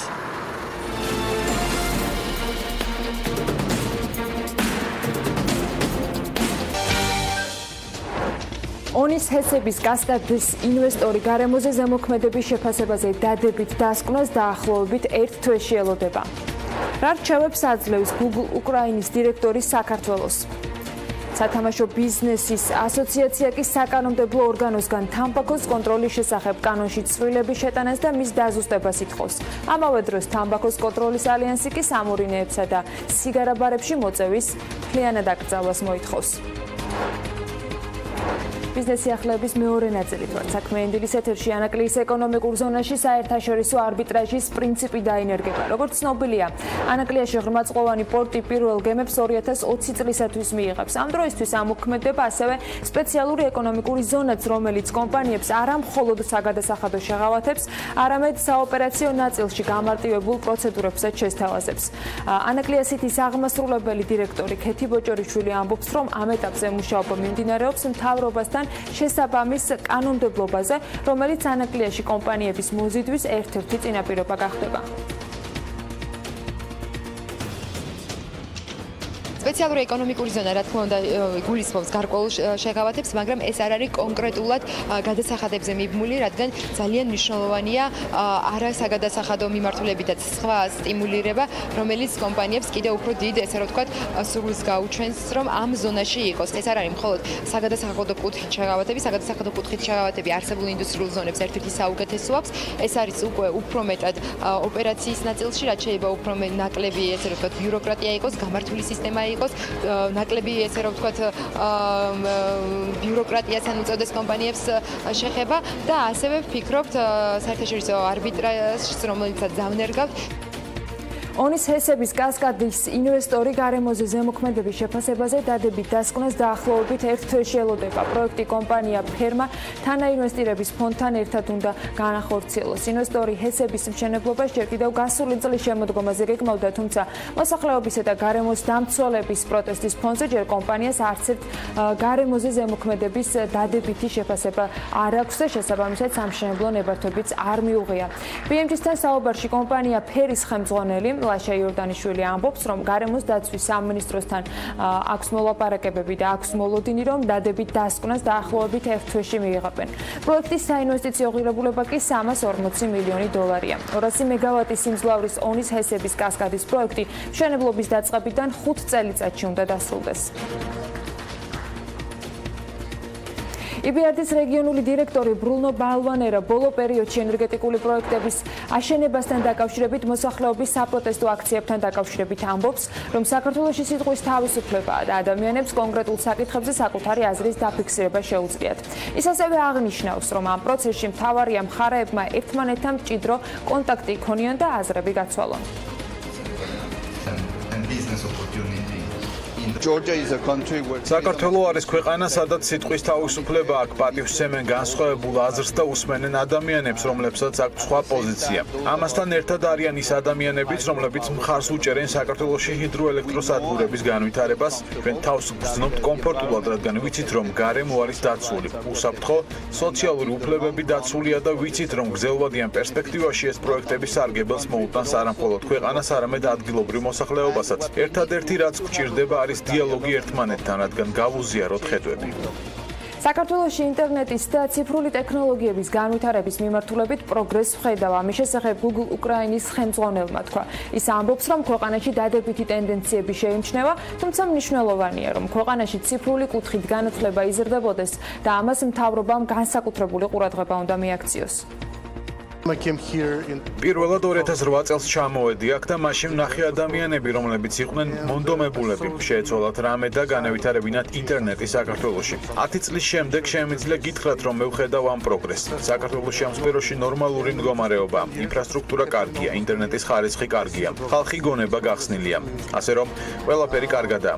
ერთადერთი ვისურვებდი, რომ რაც შეიძლება მეტი სერვისი იყოს ხელმისაწვდომი საქართველოში ონლაინ, ამის კარგი მაგალითები არსებობს, თუმცა უკეთესი იქნებოდა ამ მიმართულებით გააქტიურება. შემოსავლების სამსახურის შესახებ კანონში ცვლილებები შედის, რომელიც სამსახურის თანამშრომელთა სოციალური დაცვის დამატებითი ღონისძიებების განსაზღვრის აუცილებლობას აკანონებს. კერძოდ, სამსახურებრივი მოვალეობის შესრულებასთან დაკავშირებული სამსახურის თანამშრომლის დაღუპვის შემთხვევაში ერთჯერადი დახმარება გაიცემა. ასევე განისაზღვრება, რომ თანამშრომელს, რომელსაც უწევს სამსახურებრივი გადაადგილება რომელიმე სხვა მუნიციპალიტეტში, რაც დაკავშირებულია ფაქტობრივი საცხოვრებელი ადგილის შეცვლასთან, საცხოვრებელი ფართით უზრუნველყოფს და ამ მიზნით ბინას ქირაობს სამსახური. ამასთან პროექტით განისაზღვრება, რომ თანამშრომლის საცხოვრებელი ბინით უზრუნველყოფის წესს და პირობებს ამტკიცებს და გადაწყვეტილებას თანამშრომლის საცხოვრებელი ბინით უზრუნველყოფის თაობაზე იღებს სამსახურის უფროსი. ეს კანონპროექტის განმარტებით ბარათში აღნიშნული. ცვლილებები კი გავლენას ბიუჯეტის ხარჯვით ნაწილზე მოახდენს. ბინის ქირის უზრუნველსაყოფად ყოველთვიურად საჭირო იქნება დაახლოებით 17,220 ლარი, ხოლო ყოველწლიურად დაახლოებით 206,640 ლარი. 2018 წლის დასაწყისიდან დღემდე შესყიდვების სააგენტოს შავ სიაში 165 კომპანიაა მოხვედრილი. მათ შორის არის 21 ინდმეწარმის სტატუსით მოსარგებლე, 3 უცხოური საწარმოების ფილიალი საქართველოში და დანარჩენი შეფასებებია.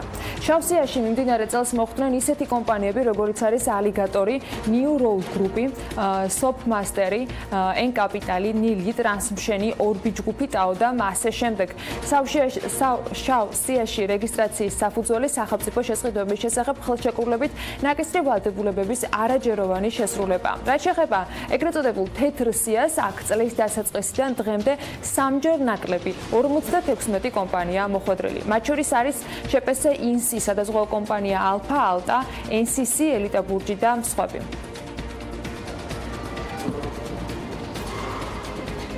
სათამაშო ბიზნესის ასოციაცია საკანონმდებლო ორგანოსაგან თამბაქოს კონტროლის შესახებ კანონში ცვლილებების შეტანას და მის დაზუსტებას ითხოვს. საუბარია კანონის იმ მუხლზე, რომელშიც გამონაკლისების ჩამონათვალში, სადაც მოწევა დასაშვებია მითითებულია მხოლოდ სამორინე. ასოციაციაში მიაჩნიათ, რომ კანონმდებლებმა ტექნიკური შეცდომა დაუშვეს, რის გამოც ბაზარზე კონკურენციული გარემო იზღუდება და ზოგიერთი ოპერატორები გაკოტრების საფრთხის წინაშე არიან. ასოციაციაში მიაჩნიათ, რომ სიტყვა სამორინის ნაცვლად უნდა ეწეროს აზარტული ან და მომგებიანი თამაშების მოწყობის ადგილი. ასეთ ადგილად მოიაზრება სივრცე, სადაც ფუნქციონირებს აზარტული კლუბები, სამორინეები, ტოტალიზატორები და სათამაშო აპარატების სალონები. ხშირ შემთხვევაში აღნიშნული პროდუქტების ოპერირება მიმდინარეობს ცალ-ცალკე სივრცეებში, შიგადაში შერეულადაც, ხოლო იშვიათ გამონაკლისების შემთხვევაში კი ერთად. ვისაც ეს ყველა პროდუქტი თავმოყრილი აქვს ერთ სივრცეში, აღმოჩნდება თითქმის მონოპოლიურ მდგომარეობაში, ხოლო სხვა დანარჩენი აგენტები აღმოჩნდებიან გაკოტრების რეალური საშიშროების წინაშე. აღნიშნულია განცხადებაში, რომელიც ასოციაციამ საკანონმდებლო ორგანოში უკვე შეიტანა. ისინი პარლამენტს კანონში ცვლილებების შეტანას თხოვენ. შეგახსენებთ, რომ 1 მაისიდან თამბაქოს კონტროლის შესახებ კანონში შესული ცვლილებებით საზოგადოებრივი თავშეყრის ადგილებში მოწევა აკრძალულია. და ამის პარალელურად თამბაქოს კონტროლის ალიანსი სამორინეებსა და სიგარა ბარებში მოწევის საერთოდ აკრძალვას მოითხოვს. ეს არის ერთგვარი პასუხი სწორედ საქართველოს სათამაშო ბიზნეს ასოციაციის საკანონმდებლო წინადადებაზე, რომლის მიხედვითაც მათ პარლამენტს მიმართეს და ტოტალიზატორებში და აზარტულ კლუბებში და სათამაშო აპარატების სალონებში მოწევის დაშვება მოითხოვეს. ბიზნეს ასოციაცია საკანონმდებლო ორგანოსაგან თამბაქოს კონტროლის შესახებ კანონში ცვლილების შეტანას და მის დაზუსტებას უფრო გამკაცრების მიმართულებით ითხოვს. საუბარია კანონის სიმბუხლზე, როგორც გითხარით, რომელშიც გამონაკლისების ჩამონათვალში მოწევა დასაშვები არის მითითებული სამორინეს ადგილას. ასოციაციაში მიაჩნიათ, რომ კანონმდებლობა ტექნიკურ შეცდომას გულისხმობს და ტექნიკური შეცდომა დაუშვეს, რის გამოც ბაზარზე კონკურენციული გარემო იზღუდება და ზოგიერთი ოპერატორი გაკოტრების საფრთხის წინაშე დგება. რაც შეეხება კაზინოს, ეს გარკვეული დათმობა წავიდა, როგორც აღნიშნე, იმის გამო, რომ ბიზნესის გამო კი არა, უბრალოდ ტურისტული სიტუაციიდან გამომდინარე. ეს არის რაც რეალობა არის დღეს და დღეს ამაზე ხმის ქნება მე მგონი დაგვიანებული არის. ვერ გეტყვით ამ პინგ-პონგს რა მიმართულება აქვს და რა არის, კანონი მიღებული არის. ეხლა ის შევა თუ თქვენ არ გინდათ ეს ამას ვიზამდა, ესეთი პინგ-პონგი თამაში რამდენად გამოიტანს დღეს რეალურად შედეგს, მე ნამდვილად ვერ გეტყვის. ჩემი აზრით, დღევანდელი მოთხოვნა დაგვიანებული არის და ჩავლილმატარებლის ზრდევა არის და რაც შეეხება მიღებულ კანონს, დღეს რეალურად ჩემი აზრია, სუბიექტური აზრია, ესეთი კანონი სრულად დამუშავებული იშვიათად არის საქართველოში მიღებული, რომელსაც საზოგადოების დიდი უმრავლესობა მხარს უჭერს. ქართული მედიცინა ძვირი და დაბალ პროდუქტიულია. ამ თემაზე ვრცელი რეიტინგი გამოცემა Forbes-ის მაისის ნომერში გამოქვეყნდა, სადაც საქართველოს მაჩვენებლები ევროპისა და პოსტსაბჭოთა ქვეყნების მაჩვენებლებს შეადარეს. რა მდგომარეობაა ჯანდაცვის სექტორში, ექიმების და ექთნების მიმართულებით, რამდენად პროდუქტიულები არიან ისინი და როგორია ბოლოდროინდელი ცვლილებები, ამაზე მარიამ ადამია გვერდება პირდაპირ ეთერში. თელმშტობის ანა ჯანდაცვის სექტორში დასაქმებულთა რაოდენობით საქართველოს სრულ ასიმეტრიაში მოდის ევროპის რეგიონის ქვეყნებთან, რადგან თითქმის ორჯერ მეტი ექიმი ყავს ვიდრე საშუალო ევროპულ ქვეყანას და თითქმის ორჯერ ნაკლები ექთანი. თუ გავითვალისწინებთ, რომ განვითარებულ ქვეყნებში სამედიცინო დაწესებულების ხარჯის დაახლოებით 60-70% დასაქმებულთა ხელფასებზე მოდის, იკვეთება, რომ ღარიბი საქართველოს ჯანდაცვაში გაცილებით ძვირადღირებულ ადამიანურ რესურსს იყენებს და ამით ჯანდაცვის მომსახურებას მნიშვნელოვნად აძვირებს, რაც ფინანსურ ტვირთად სწორედ სამედიცინო სერვისის მიმღებ მოქალაქეებს აწევს. მაგალითად, უფრო კონკრეტულად რომ შევხედოთ საკითხს, საქართველოში ექიმების ხვედრითი წილი 100,000 მოსახლეზე 1,7-ჯერ აღემატება ევროპისა და პოსტსაბჭოთა ქვეყნების საშუალოს, ხოლო ექთნების რაოდენობა 1,8-ჯერ დაბალია ევროპის რეგიონის ქვეყნებთან შედარებით. ამზე დაყრდნობით მარიამ შეიძლება ითქვას, რომ ექიმების სიჭარბისა და მოსახლეობის მხრიდან სამედიცინო მომსახურების დაბალი მოხმარების ფონზე ექიმების პროდუქტიულობა არის დაბალი, როგორც ჰოსპიტალში, ასევე ამბულატორიაში. გეთანხმები, ბევრ სხვა ქვეყანასთან შედარებით, ანა ექიმების პროდუქტიულობა საქართველოში ორჯერ და კიდევ უფრო მეტად დაბალია, რაც ნაწილობრივ ექთნების დეფიციტითაც არის განპირობებული. რაც შეეხება ამბულატორიული ექიმების პროდუქტიულობას, როგორც გრაფიკაზე ხედავთ, ისინი წელიწადში საშუალოდ 1062 პაციენტს აწვდიან სამედიცინო სერვისს. შედარებისთვის კი გეტყვით, რომ ეს მაჩვენებელი ლიტვაში 5244-ია, ესტონეთში 5262, გერმანიაში კი 5229. გარდა ამისა, შეგვიძლია დავითვალოთ საქართველოში ამბულატორიულად მიღებული პაციენტების რაოდენობაც, რაც საქართველოში დღეში 4,3%-ს უდრის, რაც ლიტვის, გერმანიისა და ესტონეთის მაჩვენებლებს 5ჯერ ჩამოუვარდება. შედეგად კი იკვეთება, რომ საქართველოს ჯანდაცვის სექტორის შრომის ბაზარზე დღეს შექმნილი ვითარება ალბათ 1000 წრეულების მანძილზე გრძელვადიანი და კოორდინირებული სახელმწიფო პოლიტიკის არარსებობის შედეგია. კიდევ ერთი საკითხი, რომელსაც უნდა შევახოთ ექიმებზე საუბრისას, არის ის ბოლოდროინდელი ცვლილებები, რომლის მიხედვითაც ექიმები გართულებული სამედიცინო საქმეების გაშუქების აკრძალვასაც ითხოვენ. უფრო კონკრეტულად კი მასმედიის საშუალებით ბოლო პერიოდში ხშირად გაშუქებული გართულებული სამედიცინო შემთხვევების გამო საქართველოს კლინიკების ასოციაციამ პარლამენტს მიმართა და საექიმო საქმიანობის შესახებ კანონში ცვლილებების შეტანა მოითხოვა.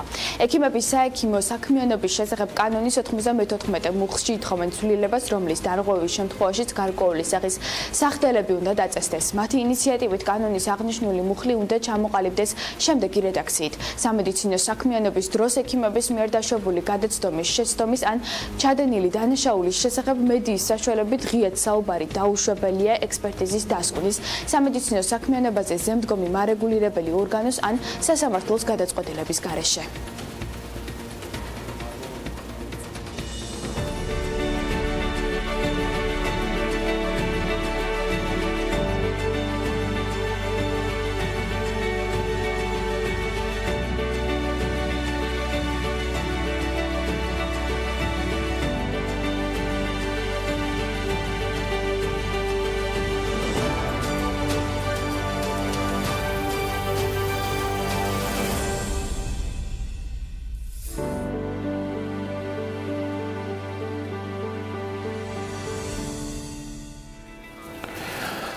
მადლობა მარიამ ადამიანს იდეაში მისთვისაც საინტერესო ამბავზე უნდა ვისაუბროთ. ეხლა უკვე მანნა მანჯგალაძის საქმიანობის რუბრიკაში თამაშობანასთვის დროს სულაც არ არის კარგი, მაგრამ ამჯერად უფრო მომავალი რობაქიძე ვიგულისხმე მარიამ ადამიანის შემთხვევაში. და მაინც რა კავშირი აქვს საქმიანებთან თამაშს, პირდაპირ და ძალიანაც მჭიდრო, მით უმეტეს თუ თამაშობანას შემქმნელი ორი ახალგაზრდა გოგონა გახლავთ ნინო ჩიქოვანი და ნონა სონღულაშვილი. მათ კომპანია 2015 წლის თვარსთების სექტემბერში დააარსეს და მიზნად ბავშვებისთვის თანატოლებთან ურთიერთობის ბედნიერების მინიჭება დაისახეს და მე მგონი შედეგიც სუპერ დაუდგათ. ბედნიერებას და ბიზნესიც, რომელსაც დისნეის სამყაროში შებიჯებისას მთელი მსოფლიო გაიზიარებს. ესეთი შესავალი მივეცი ბანანა დილამშვიდობის გვაკლდი წინა კვირაში აი თამაშობანად თამაში სულ თამაში თავად და თამაშობანას დამფუძნებლებთან ვიყავი რომელმაც ესე თამაშით დაიწყეს და საკმაოდ სერიოზული ბიზნესი შექმნეს ისე რომ დისნეის კორპორაციაც კი დაინტერესეს წელს ზამთარში იყო დიდი საერთაშორისო გამოფენა სადაც ისინი იყვნენ წასულები და თავიანთი პროდუქციით იმით რომ დამზადებულია საქართველოში და არაჩინური კუდებით დამზადებულია აქ ეკოლოგიურად სუფთა უსაფრთხოა იმით რომ ძალიან საინტერესო შეფუთვა აქვთ ძალიან დიდი ინტერესი მოყვა მათ პროდუქციას. არასრული სამწლიანი პორტფოლიო 2015 წელს დაფუძნებული ეს კომპანია რამ განავითარა ესე სწრაფად? ალბათ სეგმენტმა შენი აზრით, იმიტომ რომ ნებისმიერ ბიზნესს იცი უკვე, ჩემზე კარგადაც ჭირდება მაინც დრო. ფაქტია, რომ ნინოს და ნონას შემთხვევაში ეს ძალიან სწრაფად დაიძრა. კი, სწრაფად განვითარდა და ძალიან კარგადაც განვითარდა. რამდენიმე ესეთი მინიშნება აქვთ მათ ის რომ სწორი მოდელი შექმნეს, ის რომ სწორი ნიშა იპოვეს, იმიტომ რომ პრაქტიკულად ეს ნიშა არ არსებობდა საქართველოში. სათამაშოებს პრაქტიკულად არავინ არ აწარმოებს, ხო? არიან ისინი, ვინც თქვა ხის სათამაშოებს ესე აწარმოებენ, ეს პატარ-პატარა საწარმოებია, მაგრამ ის რომ ესეთი მოცულობითი ყოფილიყო, ასეთი არა. ხო, ესეც არის, რა თქმა უნდა, სეგმენტი სწორად იყო შერჩეული და რა თქმა უნდა ძალიან დიდი მნიშვნელობა ჰქონდა იმას, რომ მათ თავიანთი დანაზოგები, მობილიზაცია მოახდინეს და შემდეგ პრაქტიკულად არანაირი გარე ინვესტიცია არ დაიხმარეს. მათ უარი თქვეს სტარტაპის დაფინანსებაზეც კი, იმიტომ რომ ჩათვალეს, რომ რაღაცა პირობები იქნებოდა, დამოუკიდებლობის დაკარგვა იქნებოდა და მოიფიქრეს ახალი მოდელი. ზეიმები დადიოდნენ, თვითონ აწყობდნენ ზეიმებს, ეს რა თქმა უნდა გარკვეულ ფინანსებთან იყო დაკავშირებული ზეიმებს. პრაქტიკულად მთელი საქართველოში იყო ეს ყველაფერი და 3000-ზე მეტ ბავშვს ასწავლეს თამაში, გააცნეს თავიანთი ბრენდი და მოიბეს, ხო? და ამით ფინანსებიც ფაქტია. კი. მითხარი მეტი დისნეის კორპორაციას, ეს საერთოდ საოცრებათა სამყაროა. როგორც ფაქტი თვითონ. ხო, ეს მოხდა წელს ზამთარში, როდესაც ისინი იყვნენ გერმანიაში წასულები. თავადაც არ ელოდნენ, შეიძლება ასე ითქვას, მიუხედავად იმისა, რომ ძალიან გახსნილები არიან და ძალიან არიან მომავალზე ორიენტირებულები, ისიც უნდა ითქვას, რომ შეიძლება ითქვას ისინი პირველები არიან, ვინც 2019 წლის რეგულაციებს, რომელიც ზუსტად სათამაშო ბიზნესს ესადაგება და უნდა იყოს უსაფრთხო, მათ წინასწარ დაიჭირეს თადარიგი. და მათი სათამაშოები არის სრულიად უსაფრთხო. ისეთი რომ შეიძლება დღესვე ისინი ევროკავშირის ბაზარზე თავისუფლად გაიტანონ. ამისთვისაც მომზადებულები არიან ისინი წინასწარ. ხო, თუმცა ამბობენ რომ საერთოდ არ იცოდნენ ეს რა და როგორ იყო. გაურკვევლობა იყო მათთვის სრული, შემდეგ შეიტყვეს ეს ყველაფერი და იმუშავეს ძალიან მალე გადადგეს პირველი ნაბიჯები და დადეს კიდეც შედეგი. აი დისნეი ზუსტად აი ამ თავიანთი მიდგომებით მოხიბლეს და იმ შეფუთვით და იმ დიზაინით, რომელიც მათ ჰქონდათ. იმიტომ რომ თვითონაც ამბობენ რომ რამდენიმე დიზაინერი მუშაობს. ეს არ არის ერთი ხედვა მხოლოდ. და აი ეს განსხვავებული ხედვა შემდეგ საინტერესო მრავალფეროვნებას ქმნის და ძალიან ისეთი იყო, მნიშვნელოვანი იყო ზუსტად აი ამ სპექტრით მათი წარმოჩენა, აი ამ გამოფენაზე, იმიტომ რომ ინტერესი პირველ რიგში სწორედ ამან გამოიწვია და იმან რომ ეს დამზადებულია საქართველოში. შენ წინა საქმიანებს და გმირებს რომ გადავხედოთ, მათ რას უქადი, თამაშობანას მესვეურებს რას უქადი. რო ვიხსენებ ტრიპექსის გმირებს და სხვებს იმდენად ვითარდებიან და ახალ შედეგებს დებენ, რა ელით ჩვენი აზრით წინ ნონას და ნინოს, რა ელის წინ თამაშობანას? ალბათ ყველაზე მნიშვნელოვანი იქნება აი პირველი გასვლა საერთაშორისო ბაზარზე. აი როგორ შევლენ ისინი, როგორ წარსდგებიან უკვე ამ პირველი დაკვეთის შემდეგ, როგორი იქნება პირველი ნაბიჯი. ამის შემდეგ უკვე თამაშობანას უფრო მკვეთრი, თქვათ, მომავალი ექნება საერთაშორისო ბაზარზე, უფრო ესეთი მოხაზული კონტურები იქნება. თუმცა ისინი უკვე საკმაოდ ფართოვდებიან და პირველი რაც ერთადერთი რაც მომეწონა ძალიან ისეთი მნიშვნელოვანი რაც იყო, ის არის ის, რომ ძალიან უგდებენ ყურს თავიანთ დამკვეთებს, ბავშვებს და მშობლებს. ფუნქცია ზუსტად ამ თამაშობანას ის იყო, რომ ბავშვები და მშობლები ერთად დაესწრო, ამოცანა ეს იყო და ეთამაშათ. ჩვენ ხომ ეს გვჭირს ხომ ბავშვი კომპიუტერთან, ბავშვი ტელეფონში ჩამძრალი და ჩვენ სხვა საქმეებით დაკავებულები, ხო? აი მათ შეძლეს ოჯახების გაერთიანება. ის როგორც ჩვენს ბავშვობაში ხდებოდა, ხო? წვიმიან ამინჩი ლოტოს თამაშობდით, ან ქალაქობანას, ზიან ამინჩი დაჭერობანა, თქვა გაშეშობანა, ორდროშობანა და ასე შემდეგ, რეზინობანაც კი. აი ეს შეძლეს, რომ მათ საოჯახო თამაშები დააბრუნეს და ოჯახები ერთად დასვეს. თაობები, ბებია, ბაბუა, მამა, დედა და ურთიერთობა, კომუნიკაცია აღადგინეს და არა ის, რომ ოჯახის წევრები ხშირად ერთმანეთს არ ელაპარაკებიან და არც იცნობენ ბოლომდე ერთმანეთს, ხო? და აი პირველი რაც მათ გააკეთეს უკვე წელს რამდენიმე დღეში ჩვენ სხვათა შორის ვეღარ მიუსწარით, იმიტომ რომ შიგნით უკვე რაღაცები დაწყებული ქონდათ, როგორც კი გადავიღეთ რეპორტაჟი, მეორე დღეს ბევრი რამე შეიცვალა იმ ოფისში. ეს არის ის, რომ ბავშვებმა და მშობლებმა მოითხოვეს მაღაზია ოფისი. და სამუშაო სივრცე. ეს სამუშაო სივრცე იქნება თან მაღაზია, თან შოურუმი, არ იქნება კედლები, არ იქნება ბარიერები, იქნება ღია, სადაც თვითონ შეძლებენ უკვე უშუალოდ დააკვირდნენ, რას თამაშობენ, როგორ თამაშობენ ბავშვები და უფრო ზუსტად დაისახონ თავიანთი ამოცანები. აქ ეხა ეროსი მანჯგალაძის ბარიტონი დაგჭირდებოდა, რატო იყო თამაშობანამდელი ბავშვი გონება ჩლუნგი? მე მგონი ამას უმალე გავცემთ პასუხს. აი ეს თამაში წარმოგიდგინეთ მე და მანნა მანჯგალაძემ მისი, ანუ მანნა მანჯგალაძის შემდეგი გმირები. თამაშობანა სულ რამდენიმე წამში, მოდი დავტკბეთ მორიგი საქმიანობით, საქმიანი დილის ეთერში.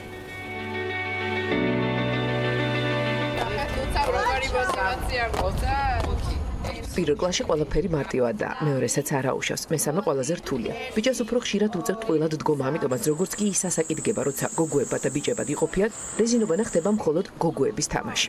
ორდროშობანა ვისი სული გსურს წრეში ბურთი კი საყოველთაოა. თავარია კარგად დარბოდე და ხმამაღლა ყვიროდე. ლოტო და ქალაქობანა წვიმის დროს სათამაშოდ ითვლებოდა.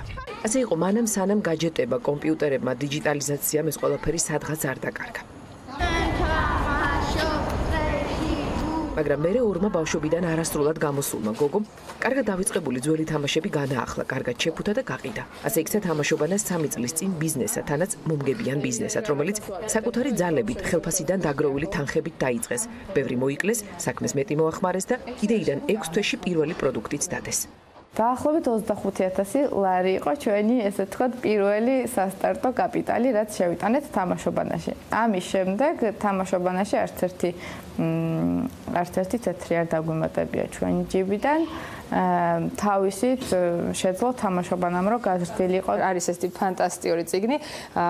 მინდა და საჭიროას შორის ესე ქვია და იქ არის ძალიან კარგად ნათქვამი ის, რომ ადამიანს როცა უნდა, იმას შეუძლია რომ მიაღწევს ყველაფერს და მინიმუმი იყოს მაგისთვის საკმარისი, მაგრამ თავარია რომ იყოს ბედნიერი იმით, რასაც ის ადამიანი აკეთებს. თამაშობანა და ნაოს უფროსი შვილი დამიანე ერთად დაიბადნენ. დედობისთვის მზადება ასე დაიწყო. ერთ დღესაც აღმოაჩინა, რომ მისმა ძმისშვილებმა არც ერთი მისი ბავშვობის დროინდელი თამაში არ იცოდნენ. ასწავლა და მათთან ერთად ითამაშა. ეს აღმოჩნდა მთავარი სტიმულის და პირველი ტესტიც რა უნდა ეკეთებინათ. მით უმეტეს, როცა რაღაცის კეთება სულ უნდოდათ. ნინი ამბობს, რომ ეს იმდენად აზარტული და საინტერესოა, რომ ხშირად იდეებთან ერთად დაფრინავს ხოლმე. უფრო მარტივი თამაშები, როგორც არის სიტყვის თამაში, ეს მაგალითად ავაწყე თვითფრინავში, ვიფრინავდი სადღაც და მქონდა 3 საათი, რომ ამეწყო ამ თამაშის ვიზუალები და ამ 50 ბარათი ავაწყე ერთი ფრენა იქით და მეორე თამაში ერთი ფრენა უკან. ბაზარმა იქით უკარნახა რა უნდა დარჩენილიყო, რა უნდა შეცვლილიყო. ყველაზე მნიშვნელოვანი ბავშვებისა და მშობლების შენიშვნებია, რადგან თამაშობანა საოჯახო თამაშია. თავარი ამოცანა ცოცხალი ურთიერთობებია და არა ვირტუალური. თუმცა სიახლეებსა და თანამედროვე ტექნოლოგიებს ბრძოლას არ უცხადებენ. ასრსაც ვერ ხედავენ. აქ მთავარია დრო, რომელიც გაჟეტების გარეშე რჩება, სწორედ ურთიერთობებისთვის გამოიყენონ.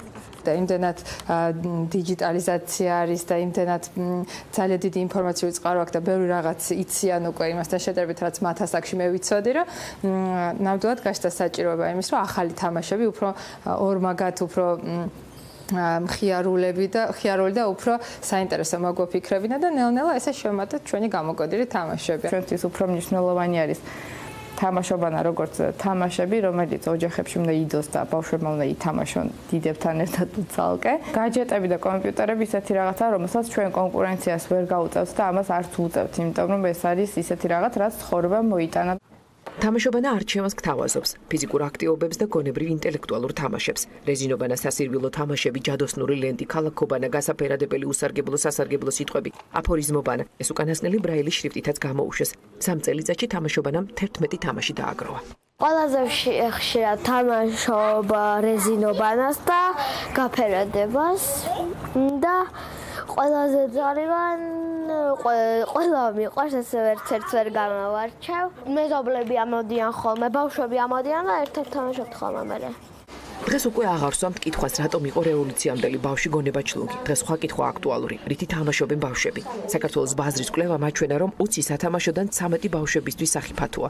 რეგულაციები კი საქართველოში მხოლოდ 2019 წლიდან შემოდის. თამაშობანასთვის ეს პრიორიტეტი გახდა. ახალ რეგულაციებსაც მომზადებული ხდება და ევროკავშირის ბაზრისთვისაც მზად არის. ვერ დავიბრალეთ და თავიდანვე ვიცოდით ეს თემა, თავიდანვე დავიწყოთ. წარმოდგენა არ გქონდა და თუმცა ახლა მიხარია ის, რომ ყოველ ახალ პროდუქტს რომ ამზადეთ, გარდა იმისა, რომ ნახულობთ როგორი იქნება საინტერესო გაიყიდება არ გაიყიდება, უმნიშვნელოვანესი არის ჩვენთვის რამდენად არის უსაფრთხო ბავშვისთვის. საწარმოო პროცესი არის ისეთი, რომელიც შეესადაგება ევროპის ბაზარსაც, შესაბამისად ჩვენ ნებისმიერ მომენტში, როდესაც გვეყოლება დამკვეთი, შეგვიძლია რომ ჩვენი პროდუქცია თამამად გავიტანოთ ექსპორტზე. უსაფრთხო სათამაშოები განსაკუთრებული დიზაინი და წარწერა დამზადებულია საქართველოში, ვინაიდან ამ ბაზარზე ჩინეთი ლიდერობს, გახდა მთავარი ხიბლი, რამაც თამაშობანას მიმართ ნიურნბერგის საერთაშორისო გამოფენაზე დიდი დაინტერესება გამოიწვია. გერმანიიდან თამაშობანა დისნეის კორპორაციის დაკვეთით ჩამოვიდა. საერთაშორისო გამოფენა სათამაშოების შპილვარენ მესე ესე ერქვა და სადაც იკრიბებიან წარმოებლები მთელი სოფლიოდან და აქვთ სხვადასხვა მოლაპარაკებები, ათვალიერებები, ბაიერები ჩამოდიან. გამოფენაზე გავიცანით დისნეის მომწოდებლები, ვინც დაინტერესდა რაღაც ერთ-ერთი ჩვენი თამაშით და მათთან გვაქვს ახლა მოლაპარაკება. ნაუც და ნინის თვლიან, რომ სწორი სტრატეგია და ბიზნეს მოდელი შექმნეს. ზუსტი ნიშა უსაფრთხო პროდუქცია, დაკვეთების კორპორატიული ციკლი და თვითდაფინანსების განსხვავებული მოდელი, ზეიმები. რამაც მათ ბიზნეს დამოუკიდებლობა შეუნარჩუნა. ამ მოსაზრებით მათ სტარტაპ საქართველოს დაფინანსებაზეც უარი თქვეს. ისევე როგორც კრედიტებსა და გარე ინვესტიციებს. სამაგიეროდ ერთწლიანმა ზეიმების კამპანიამ თამაშობანას ცნობადობა, ბრენდის შენარჩუნება, დაფინანსების ალტერნატიული წყარო, კორპორატიული დაკვეთები და გაყიდვების ზრდა მოუტანა. 5 ჯერ უფრო მეტი იყო ჩვენი ბრუნვა 2017 წელს. არც თანაინვესტორი და არც გარე დაფინანსება, არც კრედიტი არ აგვეყო, არამედ ჩვენ თვითონვე გამოგვეძებნა სხვა გზა, როგორ დაგვეფინანსებინა და როგორ გაგვეგრძელებინა პროდუქტების განახლება და ასორტიმენტის გაზრდა. ორივე საკუთარი პროფესიიდან მოვიდა და ორივეს პროფესიული გამოცდილებები დაეხმარა, ისევე როგორც მათი ოჯახური მდგომარეობა. ასეთ შემთხვევაში კიდევ უფრო საინტერესოა, როცა არა არსებული თქმაყოფილდებიან, არამედ საკუთარი შექმნას ისახავენ მიზნად და შეძლეს კიდეც. ორივე ახლა იმ სიახლეებზე ფიქრობს, რომელიც უფრო თამაშობანას უკავშირდება, ვიდრე მოქმედ სამსახურს. თუმცა ჯერ კიდევ რჩებიან, ნინი საქართველოს ბანკში, თამაშობანა კი მაშინ დაიწყო, როცა ბაკურიანის ბრენდ მენეჯერი იყო. ნაუგი ბორჯომის მარკეტინგის დეპარტამენტში. მანამდე კი იყო ჩინეთი, მაგისტრატურა და პირველი სამსახური. ყოველთვის მივიცოდი, რომ ცხოვრების რაღაც მომენტში მიუძღვნიდი ჩემს კარიერას და ცხოვრებას ბავშვებს და ნამდვილად მგონია, რომ ამაში ვიპოვე ის ჩემი დანიშნულება. მალე თამაშობანას თავისი მისამართი ექნება, ოფისი და შოურუმი პეროსკაიას 13-ში. ეს მათი უახლესი გეგმაა. თამაშობანას მაღაზია და სამუშაო სივრცე ერთად, ერთით ოთახში, კედლებისა და ბარიერის გარეშე. ერთად ითამაშებენ, გაყიდიან და შექმნიან ახალ თამაშებს. ფერადი შოურუმი და ოფისი რამდენიმე თვეში პირველ მომხმარებელს გაუღებს კარს. იქნება თამაშობანას მაღაზია, პლუს ესე ვთქვათ, ვორქშოპებისთვის სივრცე, რომელიც სპეციალურად ბავშვებისთვის, დედებისთვის, მათი ერთობლივი და ცალ-ცალკე სხვადასხვა ინტერესებისთვის იქნება გამიზნული. აქ იქნება ჩვენი სამუშაო სივრცე. ყველაზე მეტად მოწონთ, როცა ტელეფონებს გვერდით გადადებენ და საბავშვო თამაშებს იწყებენ. თამაშობანამ დიდი კორპუსის ბავშვები ჯერ კომპიუტერებიდან, ტელეფონებიდან, შემდეგ კი ოთახებიდან და სახლებიდან ეზოში გამოიყვანა. რეზინობანამ, დაჭერობანამ, ორდროშობანამ თამაშით გააცნო ერთმანეთი და ვირტუალური და რეალურ ურთიერთობებზე გადავიდნენ. ზუსტად ისე, როგორც ეს ადრე იყო.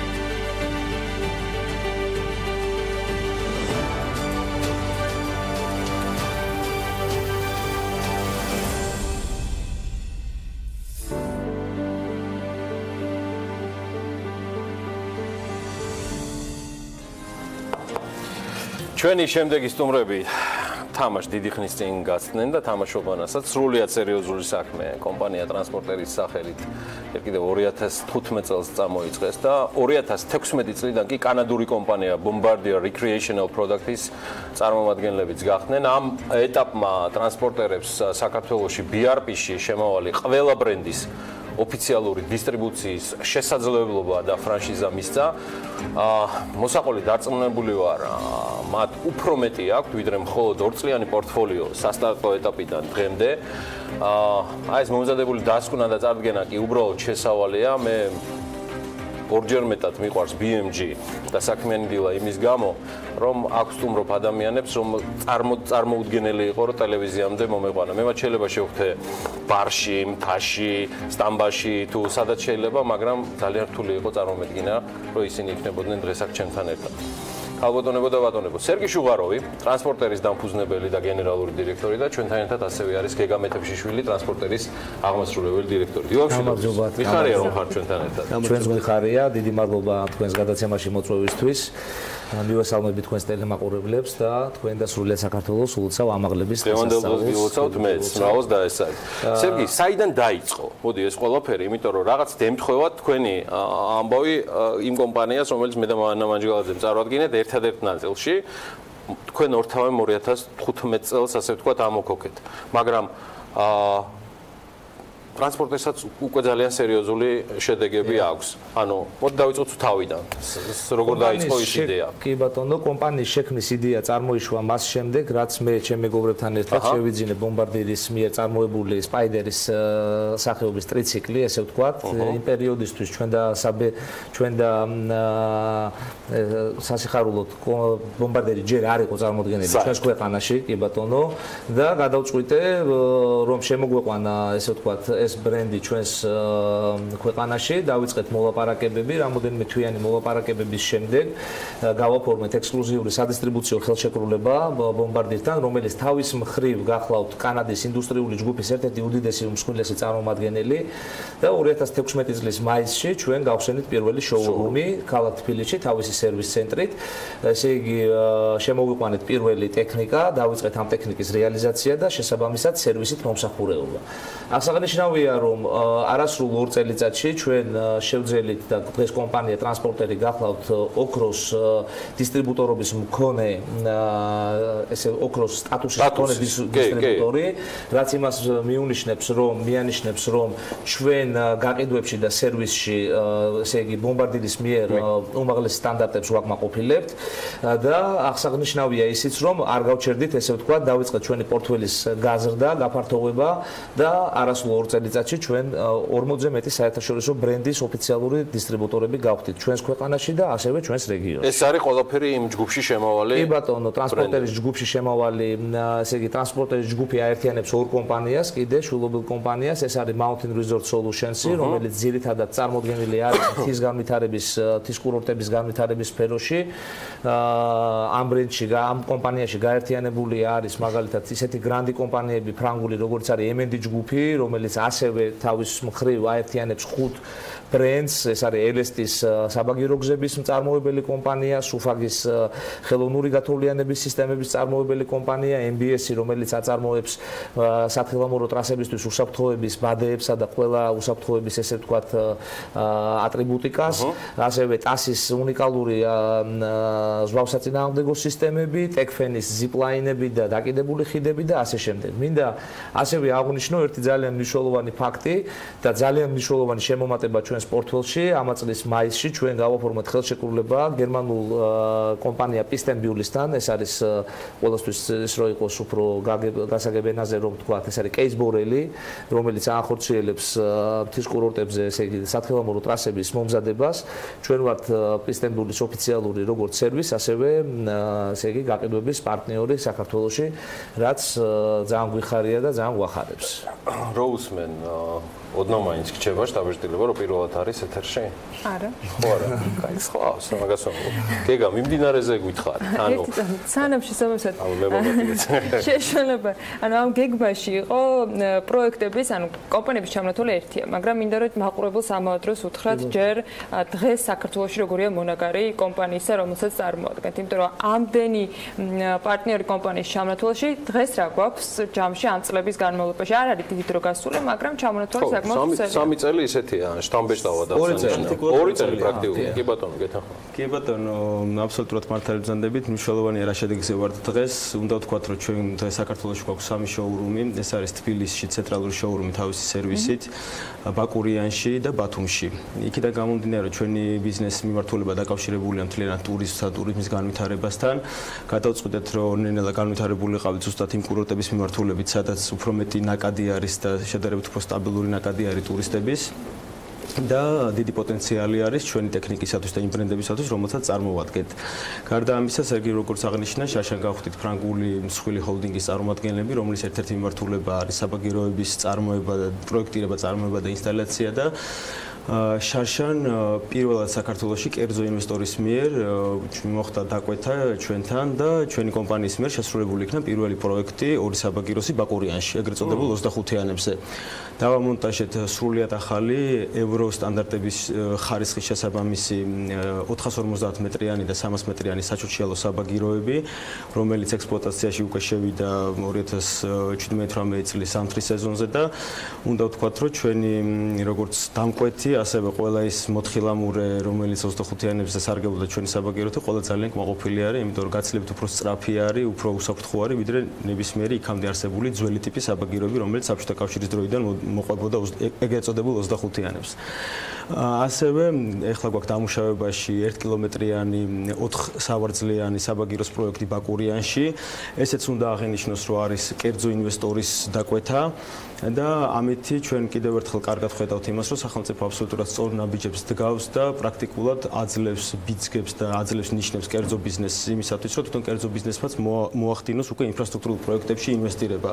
აქამდე თუ მარტო სახელმწიფო გვეუბნებოდა მსხვილი პროექტების ინვესტორად, ეხლა უკვე კერძო ინვესტორებიც ხედავენ, რომ არის იმის პოტენციალი, რომ უკვე ტურისტული ნაკადის შესაბამისი ინფრასტრუქტურა მოეწყოს და ინვესტიცია იყოს მომგებიანი. ფაქტიურად ნიშნავს, რომ ტრანსპორტების ნიში ფართოვდება უკვე ინფრასტრუქტურული მიმართულებითაც. ჩვენ ასე ვთქვათ, ფოკუს მაინც ვინარჩუნებთ და ორიენტირებული ვართ ტურიზმზე და კურორტებზე. ანუ ასე ვთქვათ, დავიწყეთ BRP-ით, რომელიც არის რეკრეაციული ტექნიკა, რომელიც გამოიყენება როგორც ფიზიკური პირების მიერ პირადად გასართობად, ასევე გამოიყენება მაგალითად სახელმწიფო ორგანიზაციების მიერ გამოიყენება სამაშველო და ვთქვათ, სამუშაო და საპატრულო მიმართულებით, წარმატებით თანამშრომლობთ მრავალ სახელმწიფო კომპანიასთან და გადავწყვიტეთ, რომ ჩვენი არეალი ტექნიკიდან გაგვეფართოებინა ისეთ პროდუქტებზე, რომელიც დაკავშირებული არის კურორტებთან, მეტწილად მთის კურორტებთან, თუმცა პრაქტიკულად ახლა უკვე ჩვენი პორტფელი მოიცავს კომპანიებს, რომელთა მეშვეობითაც ჩვენ შეგვიძლია 4 სეზონის ტიპის კურორტის განვითარება პრაქტიკულად 0-დან დასრულებულ პროდუქტამდე. სანამ გიორგი წამართმევ შესაძლებლობას სამომავლოზეც გითხავთ, გოდერძი არ გიხსენებიათ ამ ჩამონათვალში, სამომავლო გეგმებში თუ არის უკვე გოდერძიზე თქვენი ინფრასტრუქტურის მოწყობა ან რაიმე შეთავაზებები თუ განიხილება ამ დროისათვის? ზუსტად დღეს მაგალითად აქედან მივემგზავრები ჯერ დაშბაშის კანიონში, იქაც გვაქვს ძალიან საინტერესო პროექტი, ჯერ ასე თქვა დეტალებში ვერ გავაშღერებ, არ გავაშღერებ. შემდგომ ზუსტად დაშბაშის კანიონიდან მივემგზავრები გოდერძიზე და გომარდულზე, სადაც გვაქვს ასევე დაგეგმილი გარკვეული პროექტების განხორციელება. ერთ-ერთი საინტერესო პროდუქტი, რომელიც გვაქვს, არის ასეთი გერმანული კომპანია Multiskilifti, რომელიც აწარმოებს პატარა ზომის საბაგიროებს, საჩუქრიალო საბაგიროებს 100 მეტრიდან 300 მეტრამდე, რომელიც ძალიან მოქნილი არის, მარტივია და იაფი არის, იმისათვის, რომ მათი განთავსება მოხდეს ნებისმიერ პატარა დასახლებულ პუნქტში, სადაც ისტორიულად არ იყო განვითარებული სათხილამურო სპორტი, თუმცა ადგილმდებარეობიდან და რელიეფიდან გამომდინარე თოვლი არის და შესაძლებელი არის სრიალი. ეს ხელს შეუწყობს ზუსტად აი ჯანსაღი ცხოვრების წესის დამკვიდრებას და განვითარებას, რომელიც ესე გვჭირდება საქართველოში და ხედავთ, რომ აუცილებელი არის ამ მიმართულებით გარკვეული ნაბიჯების გადადგმა და ასევე ხელს შეუწყობს სპორტული პოტენციალის გამოვლენას იმისათვის, რომ თქვა ადგილობრივი ბავშვები, მოზარდები ჩაერთონ სათხილამურო სპორტში, რადგან ჩვენ ყველამ კარგად ვიცით, რომ ძალიან აქტიურად ვემზადებით საერთაშორისო შეჯიბრებებისათვის საქართველოს ტერიტორიაზე. თქვენ ახორციელებთ შემდგომ პერიოდში, რაც დამონტაჟებთ ამ საბაგიროებს თუ სხვა ტიპის საჩუჩიალოებს, რომელსაც ახლა თვლიდით? ბატონო, მოვლა პატრონობასაც თქვენ. დიახ, ჩვენი ერთ-ერთი უპირატესობა არის ის, რომ ჩვენ არ ვიფარგლებით მხოლოდ გაყიდვით და მხოლოდ ინსტალაციით. ანუ ჩვენ გვყავს ძალიან მაღალკვალიფიციური ტექნიკოსების ჯგუფი. სისტემატურად ისინი გადიან ონლაინ ტრენინგებს ჩვენი მომწოდებლების ონლაინ პლატფორმების მეშვეობით და ასევე ყოველწლიურად ვაგზავნით მას მომწოდებელთან წარმოებაში, პრაქტიკულად თეორიულ ტრენინგებზე და ჩვენ ვახორციელებთ როგორც საგარანტიო მომსახურებას, ასევე უბრალოდ რეგულარულ გეგმიურ მომსახურებას და თქვათ არასტანდარტული შემთხვევების შედეგად დაზიანებების აღმოფხვრას და მათ შეკეთებას. არა მხოლოდ ჩვენს დამონტაჟებულზე, არამედ ნებისმიერი სხვა ბრენდის მსგავს ინფრასტრუქტურაზე და მსგავს აღჭურვილობაზე, რადგან შესაბამისი კვალიფიკაციის სპეციალისტები გვყავს და გვაქვს ასევე შესაბამისი პროდუქტები. მადლობა გეგა. ფართოვდება, რაც არ უნდა ჩვენ ახლა ნიშზე ვილაპარაკოთ და რაც არ უნდა აქცენტი გავაკეთოთ ბრენდებზე ან BRP-ში შემოვალ ბრენდების ჯგუფზე, ფაქტია, რომ ტრანსპორტერი ბიზნეს თვალსაჩინოს აფართოვებს. ის კიდევ რისი თქმაც სერგი შეგვიძლია კომპანიის სახელით მიღმა მიმდინარე ხელშეკრულებებისა და მოლაპარაკებისა, რაც შედის ტრანსპორტერის გეგმებში.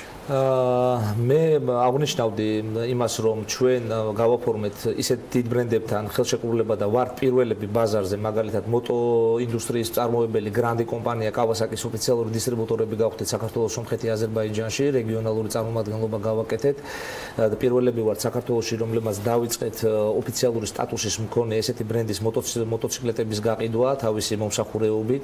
ასევე გავაფორმეთ აღნიშნავდი ტაივანურ ბრენდ კიმკოს, რომელიც სკუტერების ესე ვთქვათ წარმოებელია და ძალიან ცნობილი ბრენდია, პირველ სამეულში შედის ევროპაში გაყიდვებში. დღევანდელი ჩვენი ტრაფიკის მდგომარეობა ყველამ კარგად ვიცით, შესაბამისად ამ სახის ტრანსპორტი, ამ სახის ესე იგი საშუალებები, გადაადგილების საშუალებები ქალაქს მიცემს საშუალებას, რომ უფრო განიმუხტოს ესე ვთქვათ ჩვენი ტრაფიკი. მონაწილეობ ძალიან სერიოზულ რამოდენიმე პროექტში, მაგალითად აღნიშნავდი პროექტს ემბურგესის განვითარების პროექტს, რომლის ესე ვთქვათ ერთი ეტაპი დასრულებული არის, ესე ვთქვათ დამუშავების ეტაპი. ძალიან საინტერესო პროექტს ახორციელებს, როგორც იცით, სახელმწიფო ამ მიმართულებით ემბურგესი უნდა გახდეს ტურისტული როგორც ობიექტი. კი ბატონო, პრაქტიკულად ჩვენ ამ პროექტში წარმოდგენილი ძირითადი პროდუქტების 95% ჩვენი პორტფელით ვფარავთ. ეს იქნება თქვათ საბაგირო გზები, ეს იქნება ზიპლაინები, ეს იქნება ელექტრომობილები, ეს იქნება თქვათ წყლის გართობის საშუალებები. ძალიან გვიხარია, რომ სახელმწიფო ესე ვთქვათ ყველამ კარგად ვიცით, რომ ტურისტული პოტენციალის განვითარება არის სახელმწიფოსთვის პრიორიტეტული და შესაბამისად როგორც გეგამ აღნიშნა, ძირითადი ინფრასტრუქტურული პროექტის ესე ვთქვათ განხორციელებაში, რასაც სახელმწიფო იღებს ესე ვთქვათ თავის თავზე, ეს აძლევს ბიზნეს კერძო სექტორსაც, რომ ესე იგი არასტანდარტულ, არა ჩვეულ ესე ვთქვათ სეგმენტში განახორციელოს ინვესტიციები. იგივე აღნიშნავ, რომ ვთქვათ საბაგირო გზა ვინც დააყენა კერძო ინვესტორმა, პირველი კერძო ინვესტიცია არის საქართველოში, როგორც თქვით. იმხელა ანუ შემოსავალი მოუტანა ესე ვთქვათ პირველივე სეზონზე, რომ წელს მივიღეთ მისგან 2 დამატებით საბაგირო გზის მშენებლობის დაკვეთა. ასე რომ ჩვენ გვახარებს ის, რომ სახელმწიფო ესე ვთქვათ ანვითარებს იმ სექტორს, რომელიც სექტორიც ესე ვთქვათ მანამდე ისე თუ ასე იყო მივიწყებული. ჩვენის მხრივ წარმოვადგენთ საქართველოში ისეთ ბრენდებს, რომლებიც წლებია ესე იგი თავის პროდუქტებს წარმოადგენენ და ამ პროდუქტებით ანვითარებენ ტურისტულ პოტენციალს თავიანთ ქვეყნებში და და გვინდა რომ აი სტანდარტები, მაღალი სტანდარტები, მაღალი ხარისხის სტანდარტები, ხარისხიანი ტურისტის მისაღება და ხარისხიანად გასასტუმრებლად მათი, ესე იგი რომ მათ ჰქონდეთ შესაძლებლობა და სურვილი რომ კიდევ დაბრუნდნენ ჩვენ ქვეყანაში, ვფიქრობ რომ აი ამ ბრენდებით ჩვენ შევძლებთ ესე ვთქვათ ძალიან კარგი იმიჯი შევქმნათ ჩვენს ქვეყანას და ტურისტულ პოტენციალს. ჩვენ კიდევ გვიხარია რომ თქვენი სახით გამართული და კარგი რესპონდენტები და მოსაუბრეები შევიცით. დიდი მადლობა. წარმატებები ტრანსპორტერს, წარმატებები დღევანდელ მოლაპარაკებებზე. დიდი მადლობა. სერგი შუღაროვი, ტრანსპორტერის დამფუძნებელი და გენერალური დირექტორი, გეგა მეთევშიშვილი, ტრანსპორტერის აღმასრულებელი დირექტორი სტუმრობდნენ. ჩვენ ახლა გავალთ მოკლე პაუზაზე, ამინდის გრძელვადიანი პროგნოზითაც შეგიძლიათ დაინტერესდეთ და სულ რამდენიმე წუთში კომპანია დირსი და მისი გენერალური დირექტორი ბესო ჯიქურაულის პირდაპირ ეთერი გვექნება საქმიან დილაში. ამინდის პროგნოზის სპონსორია სეუდეველოპმენტი.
ამინდის პროგნოზის სპონსორია სეუდეველოპმენტი.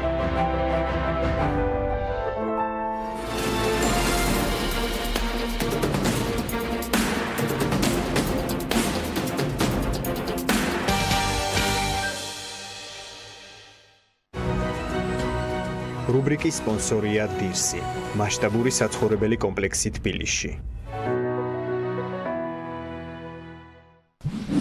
რუბრიკის სპონსორია M-კვადრატი. რეკლამის შემდეგ დავბრუნდით პირდაპირ ეთერში და მასპინძლობთ ბესიკ ჯიქურაუს კომპანია დირსის დირექტორს. დღეს რამდენიმე თემაზე ვისაუბრებთ, ტრადიციულად სიურპრიზები რომ ექნებათ სამაისოდაც ეს წინასწარ შემიძლია დაგიანოსოთ, თუმცა დავიწყოთ თემით, რომელიც პროექტის ახალ ეტაპს გულისხმობს. საკითხი ეხება 2012 წელს აღებული ვალდებულების ცვლილებაზე, რომლის მიხედვითაც კომპლექსი პირვანდელი გეგმისგან განსხვავებულ სქემაზე უნდა გადაერთვას. ბესიკ ჯიქურაული აისი ჯორჯია და ას ჯორჯიას დირსის დირექტორია. სტუმარი მოგესალმებით, მადლობა სტუმრობისთვის. ბესო დილამშვიდობის. თავიდან როგორც აღნიშნე, მინდა დავიწყოთ იმ ცვლილებებით, რომელიც რეალურად დირსის კომპლექსის ახალ ეტაპს გულისხმობს და შეეხება ტერიტორიის გარკვეული დანიშნულების ცვლილებას. რას გულისხმობს ეს ახალი ეტაპი, ცვლილება და რა ელოდებათ იქ მაცხოვრებლებს თუ მომავალ მაცხოვრებლებს? სიმწვანესთან დაკავშირებით არასწორი აღქმები წარმოვიდა და ყველაზე მნიშვნელოვანი ვიცი რომ ეს თქვენთვისაც ყოველთვის ყველაზე მნიშვნელოვანი იყო და კი, მინდა შეგახსენოთ რომ ჩვენი ტერიტორია არის დაახლოებით 46 ჰექტარის ტერიტორია. ეს იყოფა რამდენიმე ფრაგმენტად. ერთ-ერთ ფრაგმენტზე შუა ნაწილზე თბილისის მერიასთან მქონდა გარკვეული ვალდებულებები აღებული 15 ჰექტარის ტერიტორია. ამ ტერიტორიასთან მტკვრის სანაპირო კედელი უკვე არ არსებობს, ამიტომ 2012 წლში ბევრი რაღაცა ვერ გავთვალეთ ჩვენ თბილისის მერიის ხარემ, ამიტომ მქონდა რაღაც სამხრივად ინვესტიციის ვალდებულება 15 ჰექტარი ტერიტორიაზე პარკის მშენებლობის. გარკვეული ანალიზის შემდეგ და იქიდან გამომდინარე რომ ბევრად მომგებიანი არ იქნებოდა ახლა ჩვენთვის ამ პროექტის განხორციელება ესეც ალსახად, ასევე იმ რისკების გათვალისწინებით, რომ მტკვრის ჯებირი არ არსებობს აქ და შესაბამისად ამ ნაწილში გარკვეული სამუშაოები არის ჩასატარებელი იმის გამო რომ მომავალში ავაშენებდით პარკს და კონკრეტული არ ვიცი ღმერთმა დაგვიფაროს მაგრამ რაღაც სტიქიის შემთხვევაში შეიძლება და ჩაერიცხა ამიტომ მოვიფიქრეთ კარგი იდეა ვფიქრობ რომ არ გვინდა რომ გავუშვათ ხელიდან ესეთი ისტორიული მოვლენა გავაგრძელოთ მტკვრის ჯებირი ეს არის ჩვენი ძალიან დიდი სურვილი ახლა ვაკეთებთ პროექტს და შესაბამისად ცოტა მოგვიანებით გვეცოდინება კალკულაციის მიხედვით რამდენად საინტერესო იქნება ერთიან კომპლექსში ბიზნესისთვის ამ კედლის აშენება ეს იქნება დამცავი კედელი ანუ ჩვეულებრივი დამცავი კედელი რომელიც საშუალებას მოგცემს უკვე გავაშენოთ ასევე პარკი რომელსაც არ ექნება მომავალში არანაირი პრობლემები რაც შეეხება იმ ხმებს თქვენ წვანეზოლის რაოდენობა არ იკლებს ჩვენ ტერიტორიაზე უბრალოდ ამ 15 ჰექტარიდან ჩანაცვლდა გაიყო თქვა ჩუვაზე და 7 ჰექტარი მოექცევა ამ კონკრეტულ ფრაგმენტზე მიწის ჩვენ პროექტით დაახლოებით 15 ჰექტარზე მეტი გვექნება პარკის ტერიტორია, ზოგადად გამწვანების ზოლი დაახლოებით 35%-ს გაცდება ჩვენ ტერიტორიაზე. საერთო მოცულობის, რაც შეეხება კონკრეტულ პარკს და იმ ვალდებულებას, რომელიც მერიასთან გვაქვს აღებული, იმ კონკრეტულ ფრაგმენტზე იქნება გაცილებით ნაკლები, თუმცა საერთო ტერიტორიაზე ევროპული სტანდარტების საზოგადოებრივი პარკი მოეწყობა. 2019 წლის ბოლომდე ვფიქრობთ, რომ შევათანხმებთ მერიასთან პროექტს, ძალიან რთული პროექტია. ამასობაში უნდა გავაკეთოთ ასევე მტკვრის ჯებირის პროექტიც. იქ არის ბევრი საკითხი, რომელიც საჭიროებს ბევრ ანალიზს გარემოზე ზემოქმედების ნაწილში. ამასთან დაკავშირებითაც თუ არ იქნება პრობლემები, ვფიქრობთ, რომ სახელმწიფოსთან შევთანხმდებით. და იმედი მაქვს, რომ ამ პროექტზე, როგორც გვაქვს დაგეგმილი, ანუ ყველაზე გრძელი ბულვარი იქნება ალბათ ერთადერთი ბულვარი იქნება თბილისში 5 კილომეტრის სიგრძეზე და დღეს გამწვანებასთან ერთად ასევე მინდა ვთქვა რომ ჯანსაღი ცხოვრების წესისთვის ძალიან მიმზიდველი არის დღეს უკვე ჩვენი კომპლექსი ამ ეტაპზე განვითარებული გვაქვს ბულვარის ნაწილი და სპორტული მოედნები დაახლოებით 1 კილომეტრის დისტანციაზე უკვე რომ მოხვიდეთ ჩვენთან ტერიტორიაზე ამინდის გამოკეთებასთან ერთად ნახავთ რომ ბევრი ადამიანი ერთობა ვარჯიშობს უკვე არის დატვირთული წელს სავარაუდოდ უკვე რაც ვიცით ანუ ბულვარის დაგრძელების პროცესი დავიწყებთ დაახლოებით კილომეტრი ნახევარი გვაქვს ერთი მიმართულებით და მეორე ანუ სადაც უკვე არსებობს ეს ჯებირი მაგის განვითარებას უკვე წელს დავიწყებთ დანარჩენს რაც შეეხება საპროექტო სამუშაოებს დავასრულებთ 2019 წლის ჯვარი წლებში ანუ 2019 წელს უკვე გვექნება ამ გეგმის ფაქტობრივად საწყისიდან. რაც შეეხება სამაისო ამბებს, მაგას უკვე მივხვდით და მე მგონი ჩვენი მაყურებელიც კარგად ხვდება, რომ არც თუ არ გამოგიტოვებიათ თუ არ ჩავთვლით იმას, რომ ორ კვირაში ერთხელაც სიახლეები მუდმივად არის აქციებთან დაკავშირებით. ამჯერად რა ზეკეთება? საკმაოდ დიდი ბაზა გვაქვს მომხმარებლების, ამიტომ ჩვენი მომხმარებლების თხოვნითაც და მრავალფეროვანი ჩვენი მომხმარებლების თხოვნას გავითვალისწინეთ და ასევე ახალი საბანკო რეგულაციების ახალი გარემო გადაწყობა კი ბატონო ამიტომ შევქმნით ახალი პროდუქტი რომელიც ვფიქრობ რომ ყველასთვის ხელმისაწვდომი უნდა იყოს უკვე რაც გულისხმობს იმას რომ პირველი 2 წელი არის შიდა უპროცენტო განმადება რომელიც საშუალებას აძლევს მომხმარებელს რომ დაადასტუროს 2 წლის განმავლობაში თავისი შემოსავალი, ასევე დაფაროს ის სტანდარტული მინიმუმი, რასაც ითხოვენ ბანკები. ამ შემთხვევაში ჩვენი პარტნიორი ბანკები მხოლოდ 10%-ს ითხოვენ, თუმცა ყველას არ აქვს ჩვენ პარტნიორ ბანკებთან თანამშრომლობის შესაძლებლობა, ამიტომ სტანდარტულად რაც მოითხოვენ 30%, პირველი 30%-ის დაფარვა ხდება ძალიან მარტივად უპროცენტოდ ამ 2 წლის განმავლობაში და შემდეგ უკვე მათ მიეცემათ საშუალება რომ თავისუფლად უკვე უარის გარეშე მიიღონ ბანკებისგან. 25 თვის განმავლობაში 750 ლარიანი შენატანი იქნება მომხმარებლის მხრიდან მხოლოდ საჭირო, რამდენადაც ეს არის ანუ ყველაზე დაბალი პარამეტრების მქონე შენატანი 750 ლარიდან არ გაცდება მე მგონი 950 ლარამდე ჯამში ანუ ყველა ბინაზე მოუწევს თვეში იქნება 750 ლარის შესატანი 25 თვის განმავლობაში აუცილებელი აღნიშნოთ, რომ 10% მაინც იქნება გადასახდელი ბინის ღირებულების, თუმცა ყველაზე მნიშვნელოვანია, რომელიც აქამდე არ ხდებოდა, რასაც არ ვაკეთებდით, ანუ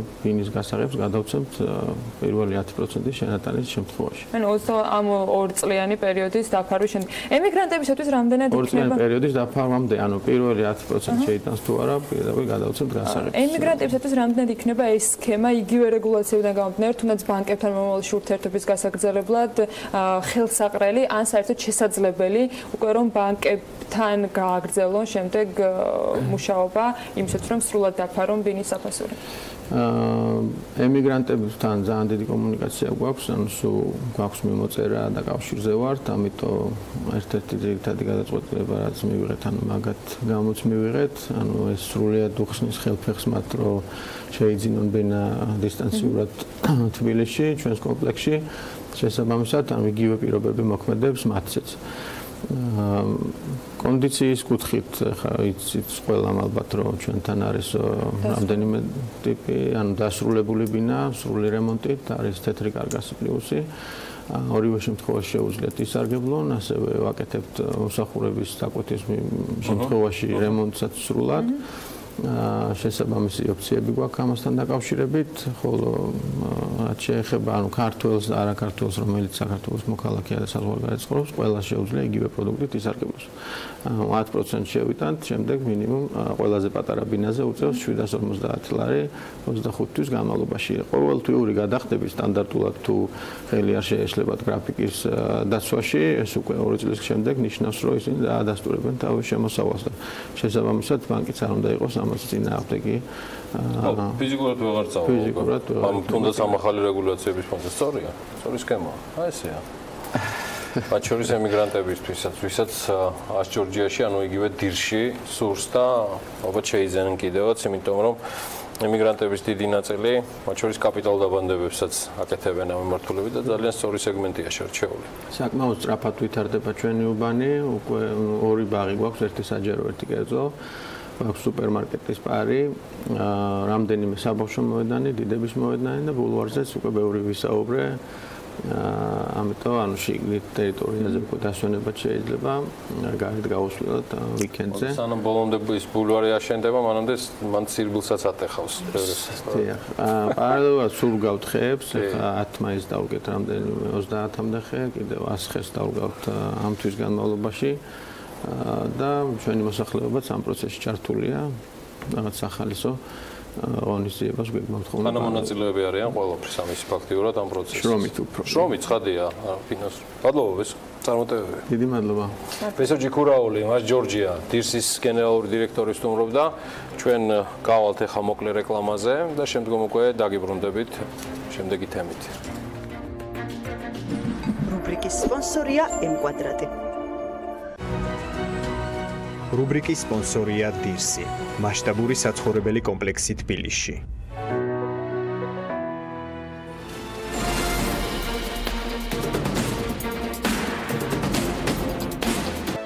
საქართველოს პარლამენტი დღეს და ხვალ საპარლამენტო კვლევების და დოკუმენტაციის ევროპული ცენტრის სემინარის მასპინძელია. სემინარის თემა მნიშვნელოვანი და საინტერესოა.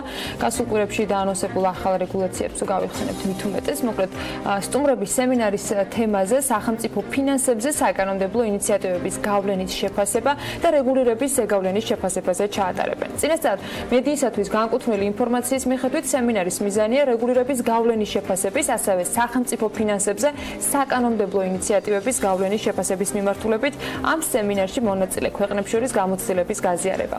ცოდნის გამოყენების ამბებს მომავალში კიდევ მოვიკითხავს. დღეს კი მასპინძლობთ გივი მიქანაძე, საქართველოს პარლამენტის აპარატის უფროს და თათია ხეთაგურს, ასევე თათა ხეთაგურს, საქართველოს პარლამენტის საბიუჯეტო ოფისის უფროს. მოგესალმებით. მადლობა სტუმრობისათვის. თემა მნიშვნელოვანია და ამ ჩვენი ეთერებიდან ბევრჯერ მოგვიკითხავს ზეგავლენის დოკუმენტთან დაკავშირებით არსებული ამბები. თქვენ რატომ გადაწყვეტეთ, რომ სემინარის ფორმით ჩაგეტარებინათ პარლამენტში შეხვედრა და გამოცდილების გაზიარება მომხდარიყო იმ ქვეყნების წარმომადგენლებისაგან, რის მიხედვით შეარჩიეთ ისინი, ვინც სტუმრად არიან საკანონმდებლო ორგანოში დღეს და ხვალ? პირველ რიგში დიდ მადლობას მოგახსენებთ გადაცემაში მოწვევისთვის. ძალიან მნიშვნელოვან ღონისძიებას მასპინძლობს, როგორც თქვენ უკვე აღნიშნეთ, 2 დღის განმავლობაში საქართველოს პარლამენტი. ღონისძიებას, რომელშიც მონაწილეობს 22 ქვეყნის პარლამენტის 30 წარმომადგენელი, მათ შორის ევროპარლამენტის წარმომადგენელი და 15 ქვეყანა, ეს არის ევროკავშირის პარლამენტის წარმომადგენლები.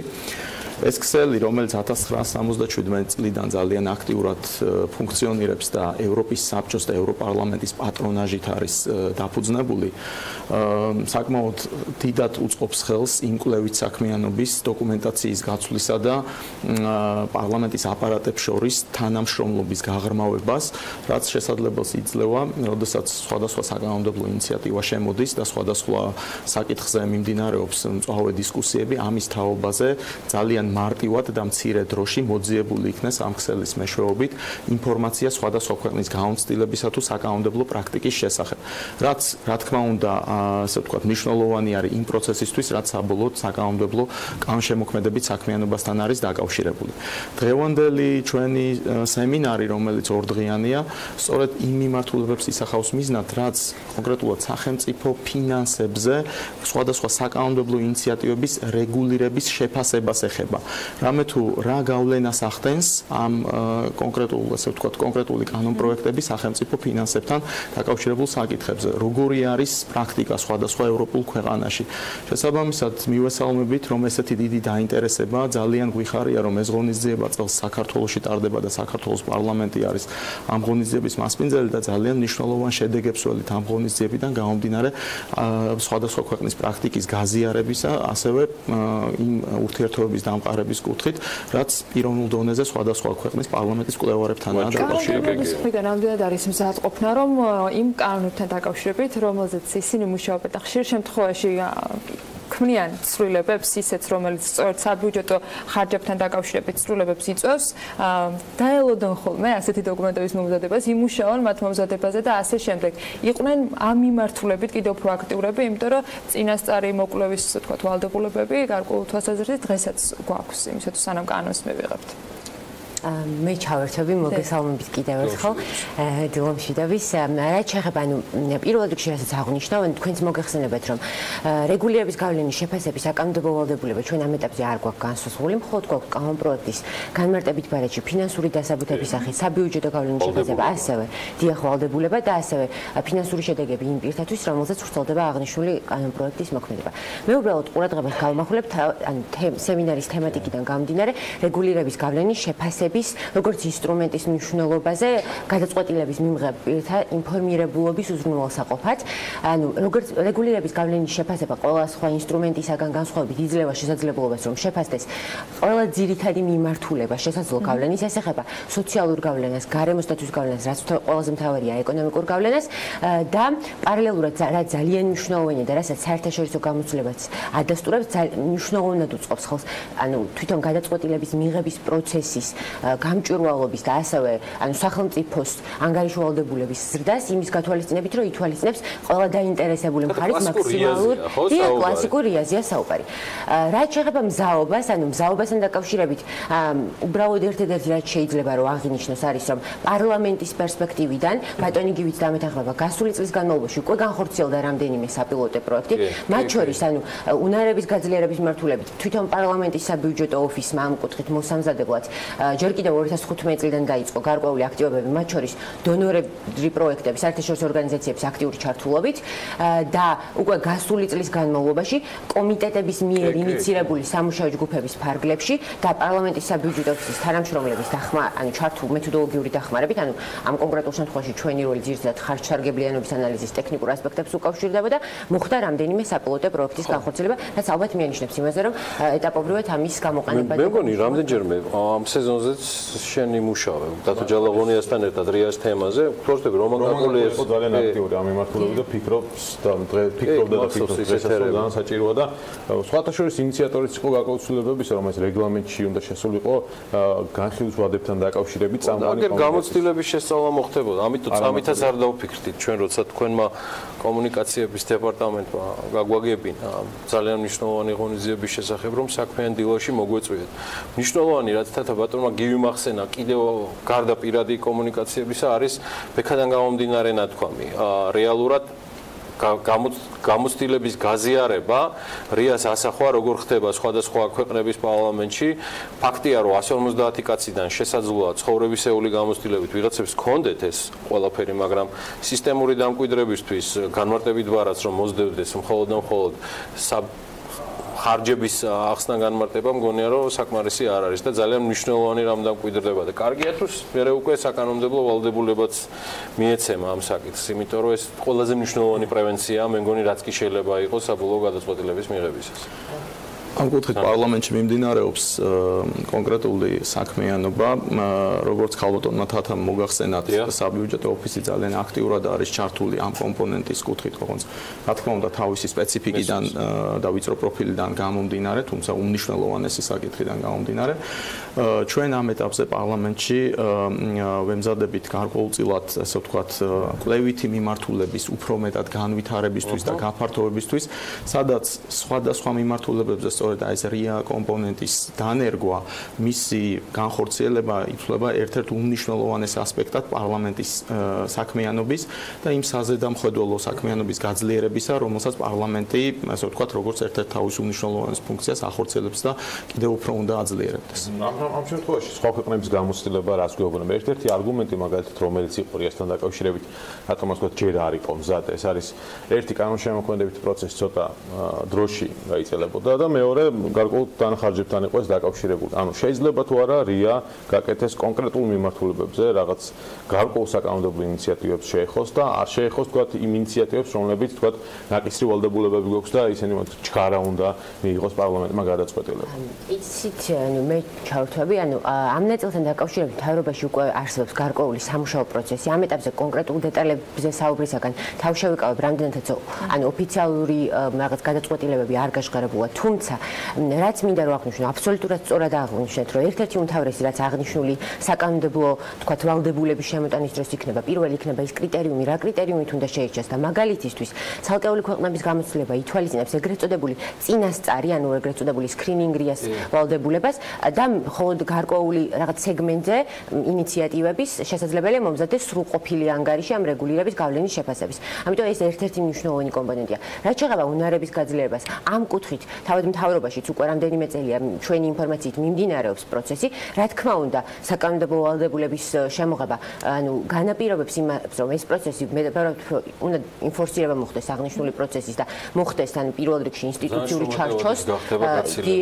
თუმცა, ანუ როგორც საერთაშორისო გამოცდილება ადასტურებს და ჩვენი პარტნიორების გამოცდილებას კიდევ გავიზიარებთ დღეს და ხვალ, ანუ ალბათ ამის ბენეფიტები საკმაოდ მნიშვნელოვანი იქნება. პარლამენტს ეყოფა რესურსი, ადამიანური დროის, ფინანსური, რომ სრულად დაფაროს შესაბამისად ეს კვლევითი ნაწილი, რომელიც მას გულისხმობს. მაგ ნაწილთან დაკავშირებით ერთ ნაწილს უბრალოდ ჩავერთვები ამ ეტაპისთვის, ანუ როგორც მოგეხსენებათ არის მთავრობის მიერ ინიციირებული პროექტები, უფრო მეტი წილია პარლამენტში და არის პარლამენტარების მიერ ინიციირებული პროექტები, ანუ ცალკეული ქვეყნების გამოცდილება პარლამენტის მიერ ინიციირებულ პროექტებზე სრული რეგულირების გავლენის შეფასებას არ მოითხოვს.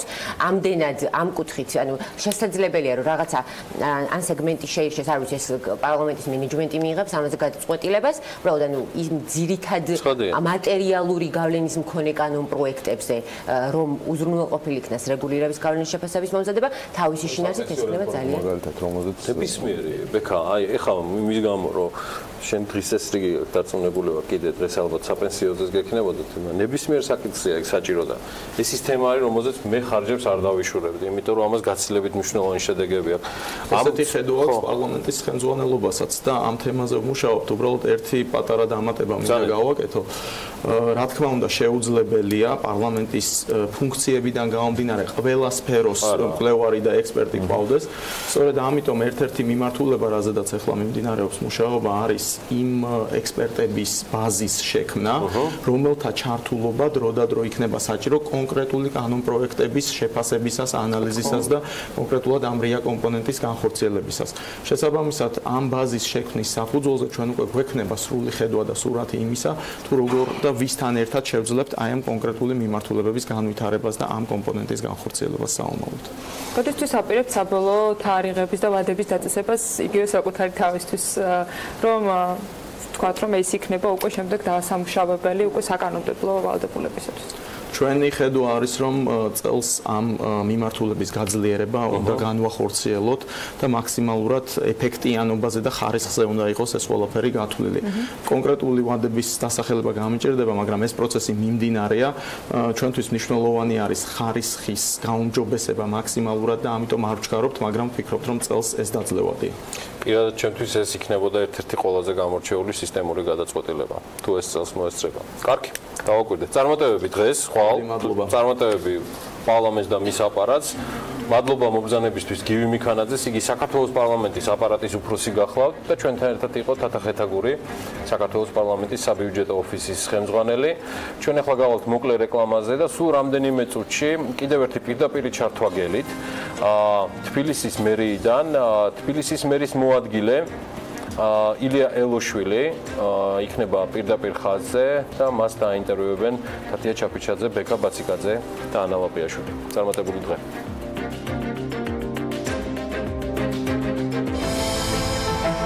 ამინდის პროგნოზის სპონსორია SEU დეველოპმენტი.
ამინდის პროგნოზის სპონსორია SEU დეველოპმენტი.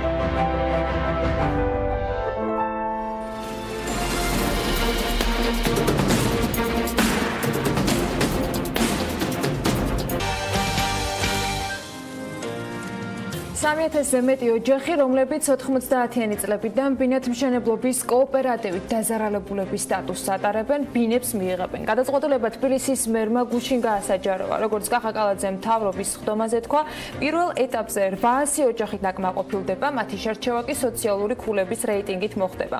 ამ თემაზე თათია ჩაფიჩაძე გააგრძელებს საუბარს, რომელიც თუმართან უფრო მეტ კონკრეტულ დეტალს გაევლის ჩვენი მაყურებლისათვის. თათია, დილა მშვიდობის მოგესალმებით და გისმენთ. კახაკალაძე პირველი მერი აღმოჩნდა, ვინც თითქმის 3 ათეული წლის შემდეგ კოოპერატიული ბინათმშენებლობით დაზარალებულების ბინების გასტუმრების გადაწყვეტილება მიიღო. აქამდე ესემა ძალიან ბევრჯერ დაიწყო და ბევრნაირი გასტუმრების ფორმულირება იყო შემუშავებული, თუმცა იმ ადამიანთა რიცხვი, რომლებმაც სახელმწიფომ რეალურად ვალი დაუბრუნა, დღემდე ძალიან მცირეა. ძირითადად ამ საკითხის აქტუალობა არჩევნების პერიოდზე მხოლოდ ხოლმე და გასტუმრება ხდებოდა კონკრეტული მიწის ნაკვეთების გადაცემით. როგორც უკვე გაჟღერდა, პირველად მერიამ ამ ადამიანებისთვის ბინების გადაცემის გადაწყვეტილება მიიღო, რა ფორმით მოხდება 3000-მდე პირის არჩევა და როდიდან დაიწყება პროცესი, ამ კითხვებს ახლა მერის მოადგილე ილია ელოშვილი უპასუხებს, რომელიც პირდაპირ ეთერში გვერდდება. მოგესალმებით ბატონო ილია, დიდი მადლობა რომ იღებ ჩვენს გადაცემაში მონაწილეობას. მინდა რომ განვმარტოთ უფრო მეტი დეტალი, რა მოდელს თავაზობს ამ შემთხვევაში დედაქალაქის მერია კოოპერატიული ბინათმშენებლობით დაზარალებულებს. მოგესალმებით, მივესალმებ მაყურებელს. ულოცავ დღევანდელ დღეს. პირველ რიგში მინდა ვთქვა, რომ ეს პრობლემა, რომელიც არსებობს 90-იანი წლებიდან, უკაცრავად ყურში ხმა ისმის და შეიძლება რაღაცა. ხო. გესმით ჩვენი ბატონო ილია? გისმენთ თქვენი ხმა გვესმის და შეგიძლიათ ისაუბროთ. დიახ. ეს პრობლემა მოდის 90-იანი წლებიდან. ჩვენ სურათი, რომელიც დაგვხვდა, იყო რომ იყო მცდელობები ამ პრობლემის მოგვარების, მაგრამ იყო უფრო სეგმენტურად, ამოგლეჯილად და გადავწყვიტეთ, რომ ერთიანი მიდგომა შეგვემუშავებინა იმისთვის, რომ ერთხელ და სამუდამოდ ეს უდიდესი პრობლემა, რომელიც რეალურად დგას ქალაქის წინაშე და პრობლემა, რომელიც ასევე დგას თითოეული ამ ოჯახის წინაშე, ვის წინაშეც აქვს ვალდებულება სახელმწიფოს უკვე რამოდენიმე ათეული წელია, ერთხელ და სამუდამოდ მოგვეგვარებინა. მქონდა კონსულტაციები ჩვენს გუნდს და შევიმუშავეთ ჩვენი აზრით ერთ-ერთი საუკეთესო მიდგომა, რომელიც პირველ რიგში არის ძალიან ღია და გამჭვირვალე, მაქსიმალურ ეფექტზე არის გათვლილი და უახლოეს პერიოდში სულ რამოდენიმე წელიწადში ფაქტურად ჩვენ მთლიანად დავაკმაყოფილებთ ამ ოჯახებს, რომელთა მიმართაც გააჩნიათ სახელმწიფოს ვალდებულება. ანუ რაში მდგომარეობს ამ ჩვენი მიდგომა, ჩვენ გამოვყავით ტერიტორიები თბილისის მასშტაბით 16 ჰექტარი, ძირითადად საბურთალო და დიღომი და ამ ტერიტორიებზე გადავწყვიტეთ, რომ გამოვაცხადოთ ინტერესთა გამოხატვა დაინტერესებული მშენებლებისთვის, დეველოპერებისთვის, რომელთაც აქვს სურვილი რომ ჩადონ ინვესტიციები ბინათმშენებლობაში, მაგრამ ჩვენი პირობა, ანუ ეს არის პირობიანი ინტერესთა გამოხატვა, პირობა ითვალისწინებს იმას, რომ მათ უნდა მშენებლობის დასრულების შემდეგ წინასწარ განსაზღვრული პროცენტულობით, მინიმალური იმ პროცენტულობით, საიდანაც იწყება ინტერესთა გამოხატვა, გადმოგცენ ეგრეთ წოდებული სოციალური ბინები, რომელიც შემდგომში დაურიგდებათ უკვე გადაუნაწილდებათ აი ამ დაზარალებულ ბინათ მესაკუთრეებს. ანუ ეს ნიშნავს იმას, რომ თითოეულ ამ მიწის ნაკვეთზე ის პროცენტულობა, რომელიც სავალდებულოა რომ გადმოგცეს, განისაზღვრება მიწის ნაკვეთის საფასურით, მაგრამ შემდგომ უკვე გამარჯვებული იქნება ის დეველოპერი, რომელიც შემოგთავაზებს ტენდერის პროცესში ყველაზე უფრო მეტ პროცენტულობას ამგვარი სოციალური ბინების. ბატონო, თუ გქონდათ უკვე შეხვედრა დეველოპერებთან და მათთვის რამდენად მისაღებია ეს ინიციატივა, რა პროცენტზეა საუბარი და რამდენად არის დაინტერესება ამ ეტაპზე, რა სურათი გაქვთ? ჩვენ მუდმივად რა თქმა უნდა ბუნებრივია ჩვენი მოვალეობა ყოველდღიურ რეჟიმში ხვდებით მათ გვაქვს კონსულტაციები ძალიან დიდი დაინტერესება არის ამ მიმართულებით საშუალოდ ანუ მიწის ფასიდან გამომდინარე თითოეულ მიწაზე მინიმალური საპროცენტო განაკვეთი რაც უნდა გადმოგცენ იმ ბინებისა რომელიც უნდა გადმოგცენ მერყეობს 10-დან 12%-მდე და ჩვენ იმედი გვაქვს რომ ეს პროცენტულობა გაიზრდება კონკურენციის შედეგად და ჩვენ მივიღებთ ანუ მინიმალური ეხლა დღევანდელი გათვლებით არის სადღაც 800 ბინა რომელიც პირველ ეტაპზე უნდა მივიღოთ ჩვენ ამგვარი მშენებლობებიდან თუმცა კონკურენციის შედეგად ჩვენ იმედი გვაქვს რომ ეს 800 გაიზრდება და რამოდენიმე ასეული კიდევ დაემატება. ბატონო, როდიდან იწყება პროცესი და რა ვადებზეა საუბარი? ჯამში 3000 ადამიანის დაკმაყოფილება როდის უნდა მოხდეს ვადების შესახებ რომ გითხრათ? ჩვენ თქვით რომ მთლიანად 3000 ოჯახის დაკმაყოფილება მოხდება 3-დან 4 წლამდე, ეს არის ის ვადა რომელიც ჩვენ ავიღეთ და რაც შეეხება პირველ ტალღას, ეგრეთ წოდებულ პირველ ტალღას, სადაც უკვე განსაზღვრულია, გამოყოფილია მიწები და ყველაფერი მზად არის იმისთვის რომ ტენდერი გამოცხადდეს. ჩვენ ვფიქრობთ რომ უახლოეს კვირეებში გამოცხადება მაქსიმუმ 2 კვირა უკვე გამოცხადება ტენდერი, რამოდენიმე თვე დაჭირდება იმას რომ ინტერესთა გამოხატვით შეირჩეს გამარჯვებული მშენებლები და შემდგომ მე ვფიქრობ რომ ამგვარი ტიპის მშენებლობები წელიწად ნახევარი მაქსიმუმ იმისთვის რომ დასრულდეს. ამას მოყვება ასევე აუცილებლად შემდგომი ტალღაც, რომელიც არ იქნება დასრულების შემდგომ ამ პირველი ტალღის, არამედ იქნება პარალელურ რეჟიმში ოდნავი მოგვიანებით, მაგრამ ასე მიყოლებით იქნება გამოცხადებული. ბატონო ილია, ჯამში თბილისში იყო 44 კოოპერატივი თავის დროზე და მოიცავდა ეს 27000-ზე მეტ წევრს. საიდან შეირჩა, რა პრინციპით მოხდა 3000 ადამიანის შერჩევა და მათი შერჩევა გასტუმრების მიხედვით რა კრიტერიუმები და რა პრიორიტეტების მიხედვით ალაგდება? საწყის ეტაპზე ვინ მიიღებს და როგორი ფორმით გაგრძელდება ეს ყველაფერი? 3000 არის ის ოჯახები, რომელთა წინაშეც ოფიციალურად სახელმწიფომ აღიარა მისი ვალდებულება და მათ გააჩნიათ უფლება იმისა, რომ სახელმწიფოსგან მიიღონ ეს გარკვეული ანაზღაურება და კომპენსაციები, მაგრამ აქედან 1700 არის დღესდღეობით აქტიური, ვისაც განაცხადი აქვს შემოტანილი ჩვენს ბაზებში, ვინც ფიქსირდება.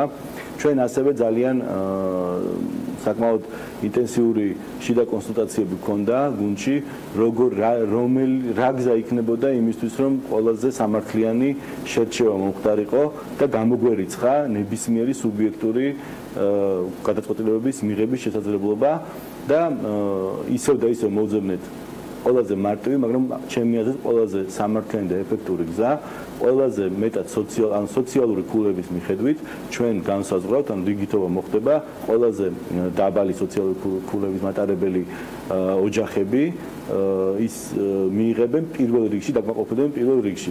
ასევე მინდა აღნიშნო, რომ ზოგიერთ ოჯახს მათ არ აქვს სოციალური სტატუსი, იმიტომ რომ არ მიუმართავთ, მაგრამ ჩვენ ვიცით, რომ ნებისმიერ ოჯახს მნიშვნელობა არ აქვს ნებისმიერ ოჯახს შეუძლია მიმართოს სოციალურ სააგენტოს და ძალიან მარტივი პროცედურებით მიიღოს შესაბამისი ის ქულათა რაოდენობა, რომელიც ამ ოჯახს მისი სოციალური სტატუსიდან გამომდინარე ეკუთვნის. ბატონელი, ასევე მინდა გითხოთ,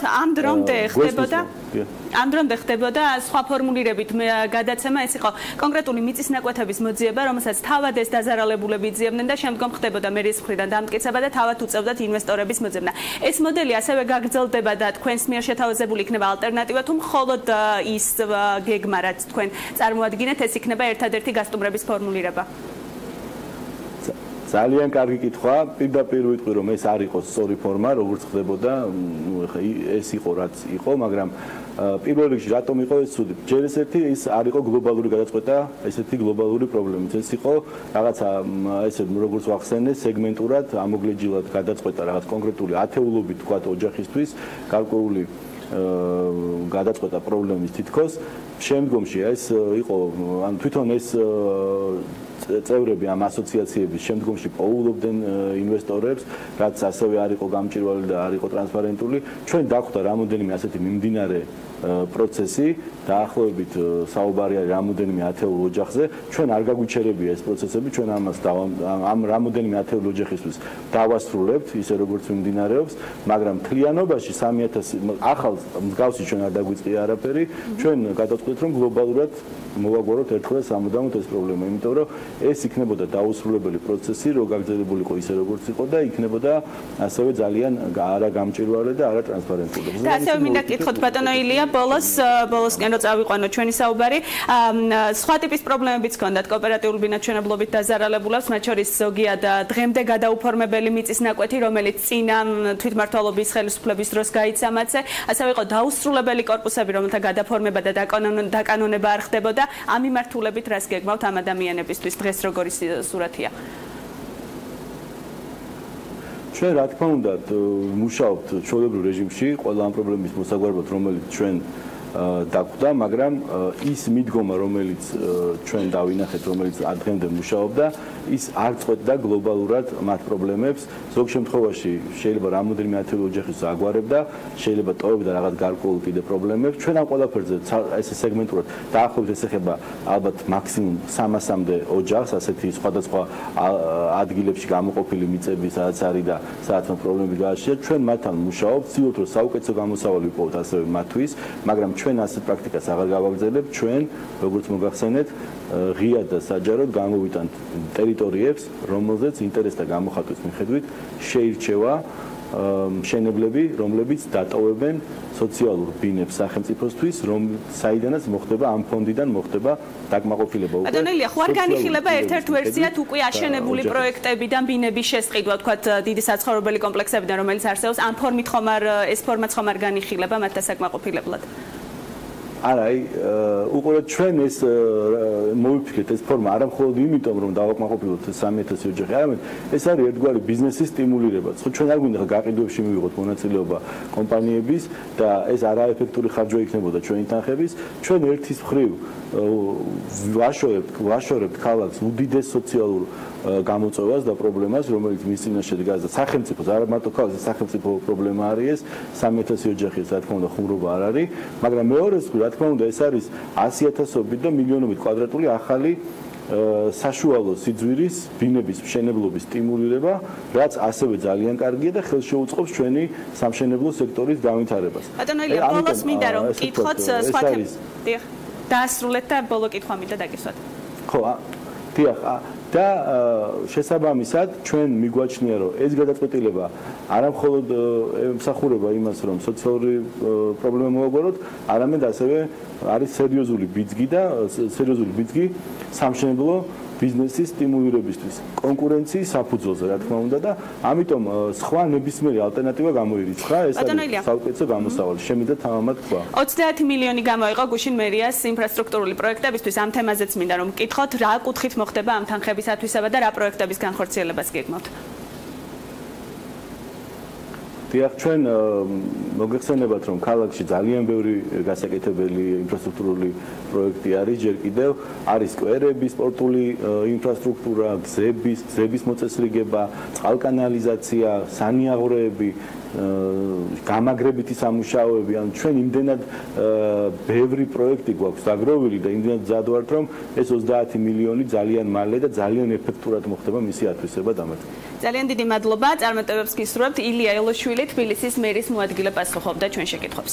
მადლობა თათია, შენ და მადლობა შენს რესპონდენტს ილია ელოშვილი იყო საქმიანი დილის სტუმარი. ახლა კი საუბარს უკვე ქუთაისიდან შემოერთებულ ანუკა ჯოხაძესთან ერთად გავაგრძელებთ. მწვანილის წარმოების სექტორის 60-მდე წარმომადგენელი ესწრება დღეს ქუთაისში კონფერენციას, რომელიც EBRD-ის და FAO-ს ორგანიზებით და ევროკავშირის საქართველოს მთავრობის მხარდაჭერით ტარდება. ანუკა ჯოხაძე გვერდება ქუთაისიდან, როგორც გითხარით და ის მოუყვება მაყურებელს კონფერენციის მიზანზე და მოსაოდნელ შედეგებზე. ანუკა დილა მშვიდობის. მოგესალმებით თქვენს და რა თქმა უნდა მივესალმები საქმიანი დილის მაყურებელსაც.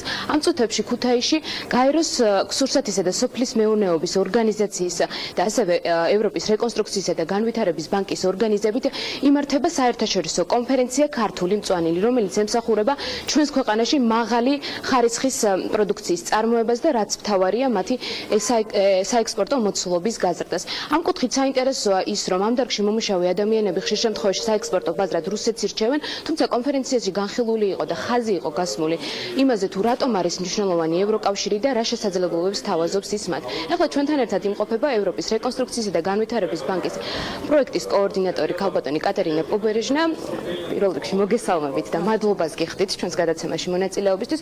რომ გითხრათ უფრო კონკრეტულად ამ კონფერენციის შესახებ, რას ემსახურება ის და რა შესაძლებლობებს თავაზობს ამ დარგში ჩართულ მეწარმეებს და აგრონომებს.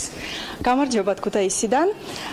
დღეს ჩვენ გვაქვს კონფერენცია, რომელიც უზრდება ქართულ მწვანილს, რადგან ევროკავშირი, ევრობანკი და სურსათის და სოფლის მეურნეობის ორგანიზაცია, ანუ FAO, ეხმარებიან ქართველ მეწარმეებს მაქსიმალურად გამოიყენონ ის შესაძლებლობები, რომელიც თავაზობს თავისუფალი სავაჭრო სივრცის შესახებ ხელშეკრულება ევროკავშირთან. შესაბამისად, ჩვენ ყავს დღეს საერთაშორისო გუნდი, FAO-ს ექსპერტების საერთაშორისო გუნდი, უკრაინიდან, ისრაელიდან, რომელიც გააკეთეს ვრცელი კვლევა იმ ღირებულებათა ჯაჭვის შესახებ, ანუ მწვანილის სექტორის საქართველოში და თავაზობენ ის შესაძლებლობები ინვესტიციებისთვის, რომელიც დაეხმარება ქართველ მეწარმეებს გავიდნენ ევროკავშირის ბაზარზე და არა მხოლოდ ევროკავშირის ბაზარზე, ჩვენ ვლაპარაკობთ იმ დივერსიფიკაციაზე, უფრო განვითარებულ და უფრო მაღალფასიან, ესე ვთქვათ, ბაზრებზე, რომელიც რა თქმა უნდა დასაქმებას უზრუნველყოფს და სავალუტო შესვლას საქართველოში. ასევე საინტერესოა, რომ კონფერენციაზე განხილული იყო საქართველოს გარემოს დაცვისა და სოფლის მეურნეობის სამინისტროს მიერ ორგანიზებული პროექტი, აგროზონის განვითარების პროექტი, რომელზეც უფრო კონკრეტულად კიდევ გითხავთ ქალბატონო, რო გითხრათ, რატომ არის ეს პროექტი მნიშვნელოვანი და როგორ იყო თქვენი თანამონაწილეობა ამ პროექტში? ჩვენ გავეხმაურეთ იმ ინიციატივას, რომელიც სოფლის მეურნეობის და გარემოსდაცვის სამინისტრომ დაიწყო. ეს არის იმერეთის აგროზონის განვითარება, ხოლო ჩვენ გავაკეთეთ კვლევა იმისთვის, თუ დავადგინოთ რა კულტურები არის საჭირო, რა საინტერესო იქნება ბაზრისთვის, თუ რომ მოგახსენებთ, რომ საქართველო ახლა წარმოებს ძირითადად ოხრახუში და კამა და ყიდის რუსულ ბაზარზე. ანუ ეს როგორც ჩვენმა ექსპერტებმა აღნიშნა, ყველაზე დაბალმარჟიანი კულტურა და იყიდება ყველაზე იაფ ბაზარზე. შესაბამისად, არა და ხარისხი ადგილობრივი მწვანილის არის ძალიან მაღალი და იყო, ვთქვათ, აღნიშნული ექსპერტები ისრაელიდან, აგრონომები იყვნენ ჩამოსულები. შესაბამისად, ის კულტურები, რომელიც შეიძლება აქ ვაცარმოთ, უფრო პირობები, რასაც უწყობს ხელს და რა თქმა უნდა, უფრო კარგი გასაღების ბაზარი მოძებნის, ამაზე არის ახლა საუბარი ქვევით დარბაზში. მადლობა ძალიან დიდი საინტერესო ინფორმაციისთვის. მე კი აქვე გეტყვით, რომ კონფერენცია იმართება საქართველოს ბუნებრივი საქართველოს სოფლის მეურნეობის სამინისტროსა და ევროკავშირის თანამონაწილეობით. კონფერენციას ესწრება 60-მდე მეწარმე. კონფერენციის დასრულების შემდგომ კი ისინი მოისმენენ მწვანილის წარმოებასთან დაკავშირებულ ყველა საკვანძო საკითხზე უფრო მნიშვნელოვან ინფორმაციებსაც. მადლობა ანუკა ჯოხაძეს, ის ქუთაისიდან გვერდებოდა, ძალიან საინტერესო ამბებს აგროვებს ჩვენთვის დასავლეთ საქართველოში და საქმიანი დილის მაყურებელს მომდევნო კვირების განმავლობაში ეტაპობრივად შევთავაზებთ ძალიან საინტერესო კოოპერატივებზე, ფერმერებს და ასე შემდეგ, საინტერესო სიუჟეტებს და ისტორიებს. მადლობა მას ჩართვისთვის, საქმიანი დილას კი ამით ვასრულებთ. გემშვიდობით ხვალ დილამდე დილის 8-ზე შევხვდებით ერთმანეთს. ისევ პირველ ეთერში ახლა წინ ქალების ნარატივი გელოდებათ გვანცალაღიძესთან ერთად და რა თქმა უნდა ზუსტად 3-ზე ბექა ბაციკაძესთან და დათო ჯალაღონიასთან საქმის კურსის ეთერი და საღამოს შემონჯამებელი გამოშვებაც არ დაგავიწყდეთ იმისათვის რომ ბიზნესსა და ეკონომიკის მთავარ სიახლეებს გაეცნოთ. ხვალამდე გემშვიდობით და ბედნიერ დღეს გისურვებთ.